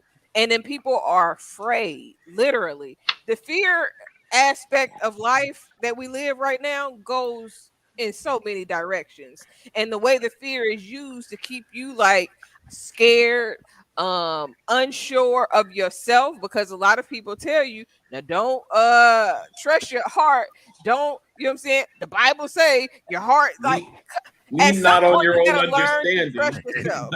Yeah, right. Like, you, so whose understanding are you supposed to lean on? Because at some point you should be getting the understanding so that you can begin to trust yourself. But if you I, always put the onus on somebody else or some other outside entity, then you will never ever have the owner's mentality of, this is my life. I need to make the choices that's right for me. I need to protect my peace, and I need to move in a way that is beneficial to where I want to be in life. Yeah, I promised you and Bill that we would start our series on religion, and I promised that I'll get to it next week. I just uh, kind of wanted to start off this year with some of the things that kind of bug me, like about Joe and the Democratic strategy, and I want to talk about this voting act before it gets too late. Um, Miss Sims, you and I went through this 1968 Lyndon Johnson. We went through 1972. Then we came to the 80s where it was equal opportunity. And then it became, we even went through uh, Black Power. We've been through all of these different phases. Whatever you want to call it, but it seems to me that once again, I come back to the point that when I talk about elections, that the same thing that we saw John Lewis and different civil rights leaders of our era, uh, we were told that these voting rights are secure. Now it's 2022, and there are places where, well, hey, whether we want to admit it or not, there's still sundown towns in this country. Yes, it is. So, No matter what the time is, I go back to the three things that people are in politics always have: strategy, power, and control. And through the years, back then, when people were willing to put their lives on the line and get bitten by dogs and beat up, etc., we did feel secure. Not only black folk, but our supporters, whatever. That when those laws went in, we respected more so when the things became lawful in the Supreme Court and things like that. But through the years, you're right, things have changed because people with negativity in their minds and whatever. Here again, you can use the strategy and power control for good, bad, and evil. And so it's the mindset when you get people in there. You don't vote for your friends or somebody that you like because they're not, as we've all said, they're not necessarily political people or know how to be political for everybody to be, to get pieces of the pie or else what to do to make things work.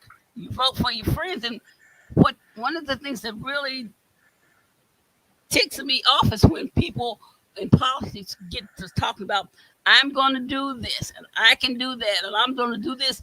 And they make people believe that just them alone can do it. And so the first day in office, they can change everything when that's not really the truth. That they can do things on their own. They don't.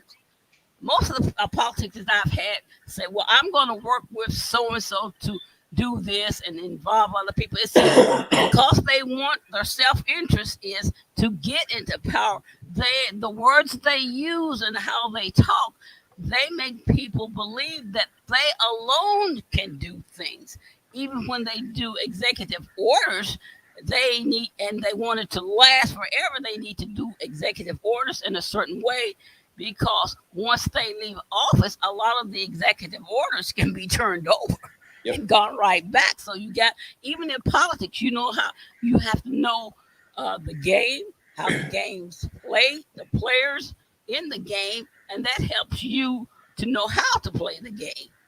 At the game of politics, it's not funny games, but you got to know what you're doing. And a lot of people sit back and wait for other people to do something, to take charge, to do this and to do that, and don't participate in a lot of stuff. And that's one way how things get, we get conditioned to sit back, let somebody else do it, and somebody else doesn't do it. And I think those of us that's been in the social justice and social rights and things through the years, we wait because we are coming from that aspect and we see the value in it, and that we expect people who are adversaries to be that way, and we wait too long to try to do something different.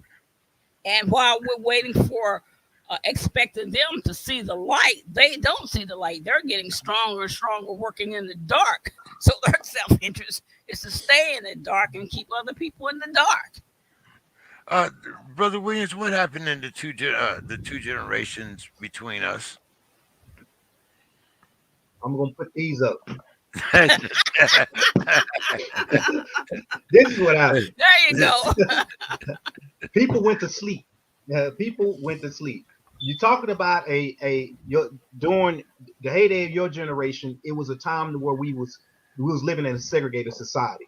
So therefore, going back to the key I was hitting on earlier, we were confined to our communities. So therefore, we valued our communities because this is all we had, right?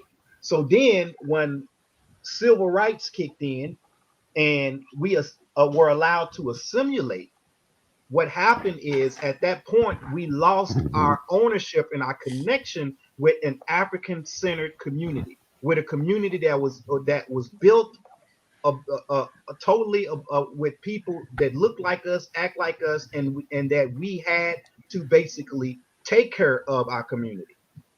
Whereas now, other than like what Dr. Casey says, she stays in what's referred to as the Black Mecca. But for most of the United States, it is so easy to manipulate and put us in a small percentage to where we won't even have a voice to be able to politically maneuver people in positions to where they can impact us as it applies to community, because we're spread thin, especially here in San Diego. So in saying that, our people went to a whole different generation in terms of what was important to us. Again, during your era, we fought for education. This current generation here now looks forward to spring break, summer vacation. They look forward to opportunities to escape knowledge, to Yeah. escape academia. So it has been a whole different perspective. And so we have to re-grasp creating the idea and the appetite, like I said earlier, the appetite for our people to want to take ownership again. Because not until we take ownership of the fact that this country and everything that implies within this, because keep in mind, here we go, all of us on here most of us anyway, seem to be from a background of military. But yet here we are speaking from a standpoint of against certain aspects of the government, you know. And the way I see it, that's the most patriotic thing you can do, because we recognize that we must take ownership. We recognize that if you want a problem to be fixed, you don't go somewhere else. You have to have the mentality that I need to do it myself. And as So, the Mr. more we can, Williams, yes. what when you say about escaping education, I I I hear you and I understand, but considering what we're learning in school nowadays, would you really think that we was escaping anything that we need as Well, much as let me say this. Let me say this. When I say That education, the main thing is about, so it's so we go through our training in the Black Panther Party. It's two words that we deal with. You can teach someone or you can educate someone. And there's a yep. difference between the two, right? And so one thing in school is that's straight. It's not really education. They're just being taught. And being taught is just like just learned behavior. It's just like this pattern. They pretty much just training? getting information. Yes, exactly. Just getting information just so that they could take the test at the end of the year to be able to, you know, and and what was it? The Clinton administration. That was the administration that came up with the No Child Left Behind. I forget what year it was, but that was pretty much it. As long as the child went to school, they pretty much just like shoved them on. As long as they showed up, like they get the minimum scores, and they'll pass through on through it, get their grades, and then they just graduate That hasn't because changed. because It's of an the graduation indoctrination rate. of what they would like for us to believe, despite what the truth actually is. Right. That has not changed. I have a 17-year-old that can't read a ninth grade reading book. So that hasn't changed. The just keep passing. I I talked on the show in Minneapolis about how much money we have actually given to education and police in the last decade, and we're growing. We actually have a population of ignorant scholars, if that makes any sense. Uh, but Bill, I need your input on this. Well, the reason our educational system is what it is, and when people talk about how much money is devoted to it, what they don't do is they don't break down how that money is being divided up and spent. How much of it's going towards consultants that used to be, principals, or used to be, superintendents, or used to be this, or used to be that, who get a handshake deal with their buddy who now has their old job and says, "Yeah, I'll bring you back as a consultant, and we'll do a project, and it'll pay you $250,000." How much of it's going toward? I mean, like when you actually dig into it, and of course, the biggest sham of all is our school funding formulas, which we talked about before. As long as you continue to say your school district is going to be funded based on property taxes, you've already told a bunch of kids you are not going to be well educated, right? You've done deal. Oh, where are you from? Oh, sucks to be you. Yeah. So that's already the first thing. So when people say, they're looking at the aggregate, right? They're not saying how much went in this area versus that area. They're saying how much was spent. Break it down by zip code, right? And see how wildly different some schools are funded from others. I will never forget, somebody talked about things on an Oprah Winfrey show. I'll never forget the episode where they took a bunch of kids from the Chicago Public School District, took them up to DuPage County, and took them to what's called New Trier High School. If you want to see how good an education can be had at a public high school, this is not a private school. Google New Trier High School. TRIER, New Trier High School. My college didn't have things that New Trier High School had. It's a public school, right, in DuPage County. And once you understand what I just said about school funding formulas, it explains, like, everything makes sense to you. This school has a 27.5% on-time graduation rate, and this school has a 100 or darn close to 100% on-time graduation rate. Is money everything? No, but it's a lot in America, because guess where the best teachers want to work? Guess where the best administrators want to work? Guess where, like, it's all pans out from there. You have the resources, you have connections to major universities. All the things that you need to be successful are there if your school's in the right place, right? And the whole thing, training versus education versus whatever, we should be living in an educational golden age, right? We should, because of what we said about the internet and what we said about these other resources that, when I was doing my research papers back in, I had a set of Compton's illustrated encyclopedias that were 3 years older than I was. So I was killing it until we got to 1964, right? But anything from 1964 on back, ask me, right? I was all over that. I was the king, man. I knew everything about Abraham Lincoln. The problem came, I was pretty good up through Kennedy, and then, right? Because, that's when my encyclopedias were dated. So we should be in what should be an educational golden age. There's more availability, more access to information than ever before in human history. However, because of what was said about the mindset, right? Attention spans. I know some of us, they deal with teenagers. I will give my daughter a book to read. We had a reading challenge this past summer. I will say, I will read 5 times in terms of number of pages, 5 times as much as you, and can you keep up? The answer is no, right? She would look at, I would have a book like,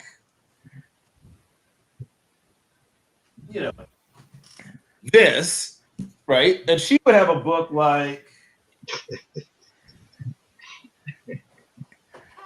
this, and she would complain about her book. And so there is an attention span problem. And this is not black kids just, this is kids, period. Like I've dealt with black kids, white kids, whatever. None of them want to sit and learn, right? For any length of time, period. That's one thing. Reading, some of them would rather you punch them in the stomach, right? Right, than read a book. It's crazy. When I was a kid, I loved to read. That was my favorite part of the school day, was reading books. I mean, and it's not just, I mean, it's everywhere. Rich kids, poor kids, kids don't want to read anymore. That's a crisis everywhere. But it's exacerbated in places where you don't have a established family structure around education, right? If your parents went to college, if your big brother and big sister went to college, if all your cousins went to college, not 100% you're going to college, but it's a pretty good chance you're going to college. But if you're, I mean, my job is working with first generation college students. That's actually what I do, right? It's my actual job. The grant that we have specifically is to target first generation college students. That is my actual gig. So when I get to work every day, I'm trying to deal with, don't know. Somebody said earlier about what we call unconscious incompetence, when you don't know what you don't know, right? Mm-hmm. So you go from unconscious incompetence, hopefully, to conscious incompetence, when you know what you don't know, right? That's the next step. Then eventually you get to conscious incompetence. You know, but you're terrible, right? You kind of, but you're just messing it up. At least you know you're messing it up. Then eventually you get to conscious competence, but you're still having to really think about it. Like when you first learn to drive, you're constantly checking your mirrors, you're at 10 and 2, right? And then eventually you get to unconscious competence, right? Where you get out of your car, you don't even remember how you got home, right? But you're there, right? Because you don't even think about it. You just you talk to your friend, 20 minutes later, you're at home. I guess I must have driven home, right? You have no memory of doing it. When we truly embrace education, real education, right? Which is, that's a whole other show. But where we say to you, we are aware that you learn this, aware that you learn that way. And we tailor what we're doing to your learning style, right? Which is something that gets talked about when you go to conferences and things like that, but then never actually happens when you get back, from the conference. Oh my God, the stories I could tell. But there's so much of the money that people talk about goes into people theorizing and developing and thinking about and tearing down this old curriculum, building up a new curriculum and all sorts of stuff, instead of saying, we're going to put the money right into the boots on the ground, basically, right? Remember the old B's, right? Beans, boots, bullets, right? Remember those when I told you about, butter, right? All that stuff. If you have friends that worked in supply, but this is what I'm talking about. I've walked into schools in certain neighborhoods where kids are sharing, name something. They're sharing everything, right? They don't have enough of anything, right? So for all the money that people talk about, a precious little of it trickles down to kids in underserved areas. That's why you see, when they talk about the Walter Payton Man of the Year award, when so-and-so, this such and such linebacker is doing a drive at a school where the kids are getting backpacks and getting this and getting that, because they don't have it, right? It would make sense to have this drive to give these kids all these things if they had these things. We shouldn't be dependent upon, athletes or actors or whoever it is to do these drives and fundraisers and whatever else is. I mean, there's so much money, but it doesn't get where it's supposed to go, right? That's the real issue. So when people say, we're spending too much money, no, we're not spending enough money. But the real issue is because we never have problems funding like aircraft carriers, right? It's the allocation of the funds, right? It's the allocation of the funds, and instead of somebody's golf buddy getting $375,000 no bid contract to do a curriculum workshop over the summer or whatever it is that goes on, we could put that money into to things that actually benefit students, including, I mean, just with it, I'm not even talking about like grandiose things. I'm saying the Chicago Board of Trade is that far away from where most kids who go to school in Chicago live, and almost none of them have been to the Chicago Board of Trade.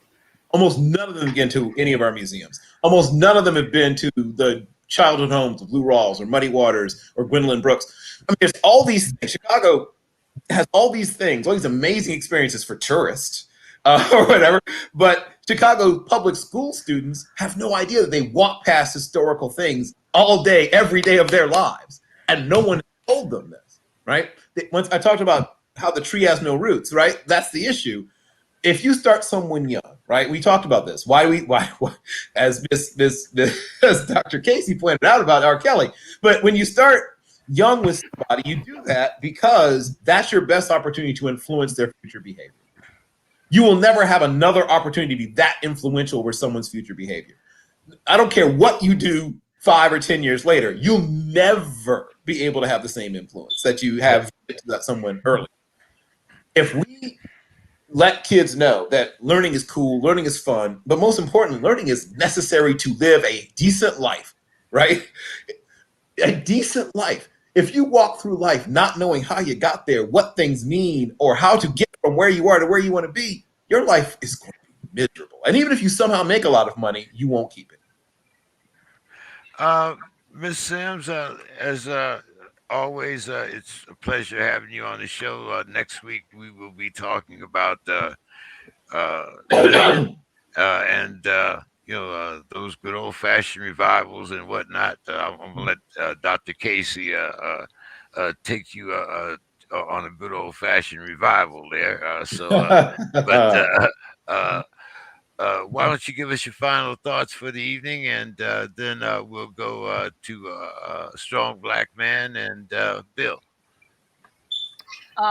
Even in today's existing existence, education, especially reading, is the key to the schoolhouse door. It's the key to everything. And it hurts my heart. And I thought about your nephew, Mr. King, in terms of his reading or whatever. And that's not a new. Reading is down all over. I watched Sesame Street and Electric Company. So, and learned how to teach reading. So when my son was born in 1974, at 2 years of age, I worked with him to see if he was ready to read. He wasn't at 2 years. At 2.5, he was ready to learn to read. And so I started teaching him to read just from watching Sesame Street and Electric Company. So when he went to preschool in first grade, he was reading at a third grade level. And even back then, I could see the school system changing. They didn't know what to do with him, literally, because he could read. He's no child prodigy, was no prodigy then or now, but he knew how to read. So, because at September the 1st, if your birthday is after that, you could go to school. But his birthday is in October, so he had to take a test to go to school early.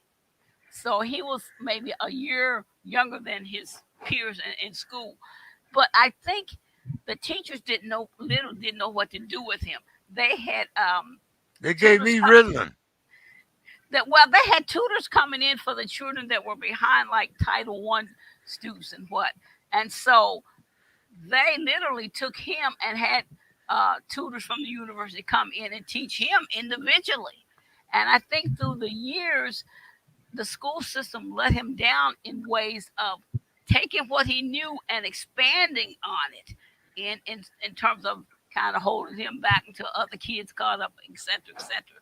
So reading is still, and the education is, we're going to have to go back as Black folk and wanting to exist and taking our children forward. We're going to have to go back. We're going to have to do something different to get our kids educated. And it doesn't have to be fighting with the school system. Back then, they had different churches and other organizations taught kids after school and things like that. So if we are sitting here, we're doing things to make a difference. But if more people don't tune into that to make the difference, I think we as a people are slowly going to fade away in regards to society now, because a lot of immigrant populations are coming in and they want to mix us all together in regards to it. BIPOC, that's what they call it here. And black folks are losing some of their individuality because of certain things that we're not doing. And so I would encourage us all to keep in there doing what we're doing. Strong black man, your final thoughts for the evening.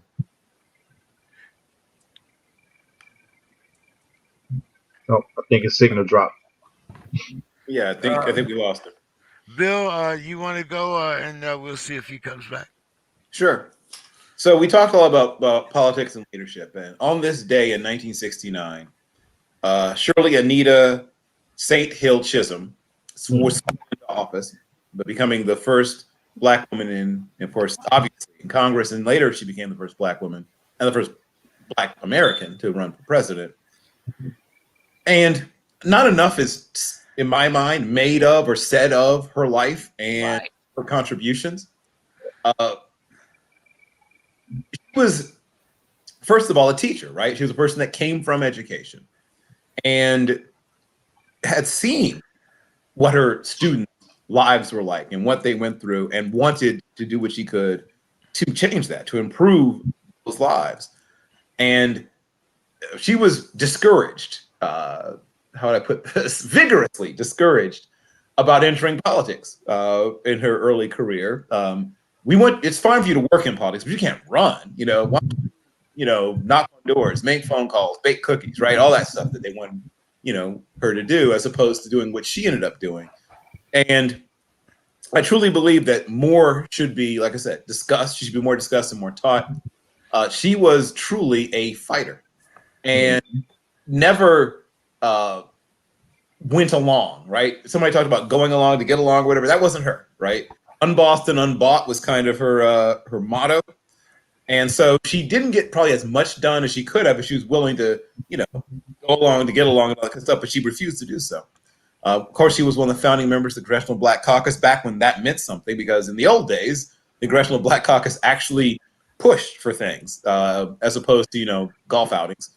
And I remember a particular quote, and it's my favorite quote from her, and it was from late in her life. She'd gone into retirement down in Florida, and she was being interviewed. I can't remember by whom anymore. I think maybe the late Gwen Ifill, I think, might have been interviewing her for the McNeil, in those days it was called the McNair-Lehrer NewsHour. And here's the quote, and it sticks with me. I want history to remember me not just as the first black woman elected to Congress, not as the first black woman to have made a bid for the president of the United States, but as a black woman who lived in the 20th century and dared to be herself. That's what I remember her as.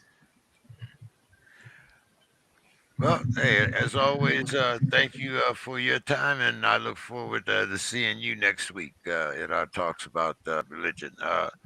Strong black man, I had confused you with someone else earlier that I had sent a link, but glad to have you in. And usually, Brother Williams gives me a heads up when someone from the party's coming on.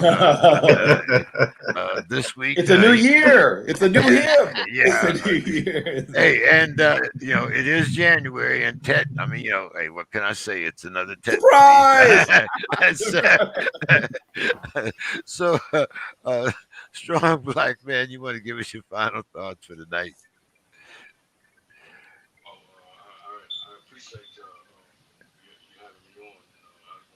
We can't hear you. You need to speak up a little bit. You can hear me? Yeah, we can hear you a little better. A little bit. And then we lost it. Can't hear you. There you go. What about there we go. Can you hear me now? Good to go? Yeah, we're good to go now. Okay. In the pipeline, 5 by 5. All right. I was gonna say thank y'all for having me on tonight. I really enjoyed it. I just wanted to say that I'm a Steelers fan also, By the way, We won too. I saw yeah, I saw your paraphernalia in the background. But one thing, just want to touch on, we're speaking about the education here. Uh, One of the biggest thing with education is the influence, and I don't feel that the educators have the influence. Well, they don't have the influence that the World Wide Web has. And so though the World Wide Web has become the teachers of the world. Yes, the internet is at the fingertips, but at the same time, it's like I feel like the classroom is kind of losing grips on the students. That's just my personal feeling, my personal opinion. Um, I think the influence has become way bigger than the influencer. Um, and I feel that the social media and things of that nature is a gift and a curse. Um, and then if it's not utilized in the right manner, that tool can become a weapon that is definitely Right. used against us. Mhm. Brother Williams, your final thoughts, and Dr. Casey, you can take us home. Okay, I basically want to just go into the idea again of working toward continuing to develop our people to have the appetite to embrace learning. And when I say that, the idea here is to be lifelong students of learning. Because when we're lifelong students of learning, then we don't view education as something that is a reward you get to where you can earn money and everything is attached to a dollar, which is attached to consumption. But being a lifelong student of learning means that you embrace growth. And as a people, if we embrace growth, and as an individual, if we embrace growth, then we connect that to a self identity. Within the Panther Party, we have what we call the 3Ds, which define, develop, and then defend. As we are defining who we are, you can't do that if you are not a person that studies identity and recognize the importance of being a student of lifelong learning. It goes back to what Brother Bill was saying about recognizing the historical significance of history. These are patterns. If you're not able to put patterns together because you don't know how to identify what happened in the past because you don't study the past, that also applies to us as a people. If we don't know our past, we don't know our heritage, we will not be able to be in a position to define our future. So therefore, you can't define, and if you can't define it, you can't perceive it. And if you can't perceive it, then what does that make you? A slave. You don't have to be in shackles to be a slave, but you will be a slave. And that's that renter I'm referring to, Miss Sims, is that type of a person. So again, it goes back into developing the appetite for our people to be lifelong students of learning. And that is the education I was referring to. All power to people. Bring us home, Well, Dr. Casey. um, Should I get my handkerchief out you know, I think I got one right here. Let's see. Well, uh, let's see. Yes, sir. Okay. listen, um, I enjoy this conversation. I enjoy all of our conversations because although we revisit topics and go over similar narratives, it's still educational for me because I'm learning through my elders. And it's crazy because when you talk about not knowing the history of our people, it registers a little bit different for me because I believe I mentioned this before. My grandmother was a political activist in Dayton, Ohio, but until last month I had never seen the over 24 articles about what she did in the community as her granddaughter. And I just feel like if I would have known more, I would have went about life more. I would have held my own standards a little bit different because I would have known that I was representing something bigger than myself, aside from the people that was on drugs, the people that was in the street, and all of those things. Even knowing that I had an uncle that was killed by the police after my grandmother helped black police officers become police officers. Like all of those things could have shaped me into a better leader and a better person and so many other aspects of living. But because I don't think it's a family secret, but it's like my aunt told me recently that she doesn't want to fight for getting my grandmother a day in the city because she just doesn't want to be bothered with it. It's a little selfish to me because I'm thinking like your mother is a prominent figure. She got a scholarship after her name. She got all these things and you just don't want the hassle of it. Like that's a slap in the face to me as a grandchild, but I don't know how to at this point take the reins and say, okay, you don't want to do it, I'll do it. Because my grandmother did so much, but not knowing stifled me. Like right now, I feel like I'm filling her shoes, but I could have done a lot more if I would have known a lot more. So a lot of times the problem is that we're not getting the information we need in order to be able to say, okay, this is the starting point, and now how do I run this race from here? We can't go beyond where our ancestors been if we don't know where they went. We don't know. Like I'm sure 95% of my family don't know how of my generation and younger don't know the prominence of my grandmother, and that is what keeps us stifled. So if you have somebody in your family that did something great and no nobody talk about it, then it really diminishes the ability to advance and create generational wealth of the mind more than just of the pockets. And most people are focused on generational wealth of the pockets, but they're not growing and knowing anything. They just want to get money. And it creates a space for me that a lot of people don't know need to be filled. And that's being able to facilitate the soul as much and the mind as much as you facilitate your pockets. Because if you don't get your heart right, if you don't get your mind right, then no matter how much money you make, it's not going to make you happy, even if you keep it, because you can keep money. You can have money for forever. And I listened to a doctor this day that used to work in hospice say that the wealthiest people in hospice were the loneliest. They never had family. It don't matter how much money they gave to people, how much they left everybody. So it's about building relationships and building your mind and soul so that you can facilitate not just building wealth, but building relationships and building yourself, because your greatest wealth is you. The only thing they can't never take is your mind, your knowledge. They can take your body, but if you plant those seeds, then they won't even be able to take that. Like right now, my focus on putting out as much content as possible, because if something ever happens to me, even though I confess I'm gonna live until I'm 100, vibrant, still able to move and groove. If something happened to me, I don't want that burden on my children to have to say, okay, well, my mom did all of this. Well, let's put it out for her. Nope, I'm gonna take the advantage and I'm gonna do it now. So, with that being said, Speaker Freedom TV, I have a lot of information about building your soul, building relationships, structuring your marriage. I am a licensed um, minister, so that I have a whole lot of certificates and certifications so that I can help people with their lives, their minds, and their souls.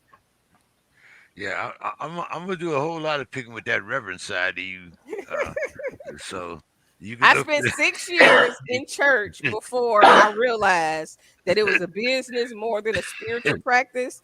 And after that, it ruined everything. It was like the taste in my mouth was like, ooh. Now when I hear people be like, Jesus this and Jesus that, and I'm thinking like, first off, you're supposed to focus on the Christ, which is a title, more than the person, which is this the Yep. carrier of the title. But we'll get into that next week. Yes, yes, we will. Uh, so thank everybody for coming tonight, and I invite Strong Black Man come back next week. We'll be talking religion, and you know, if you If that's your cup of tea, come on back. If it's not your cup of tea, you can come back and just listen. But anyway, thank everybody for coming on tonight. We appreciate your time, and I'll see you all next week. Have a All right. great Bye bye. weekend, All right. everyone. Peace Yes, and All power to love. the people. Peace indeed. and Thank love. you. Bye bye. Good night.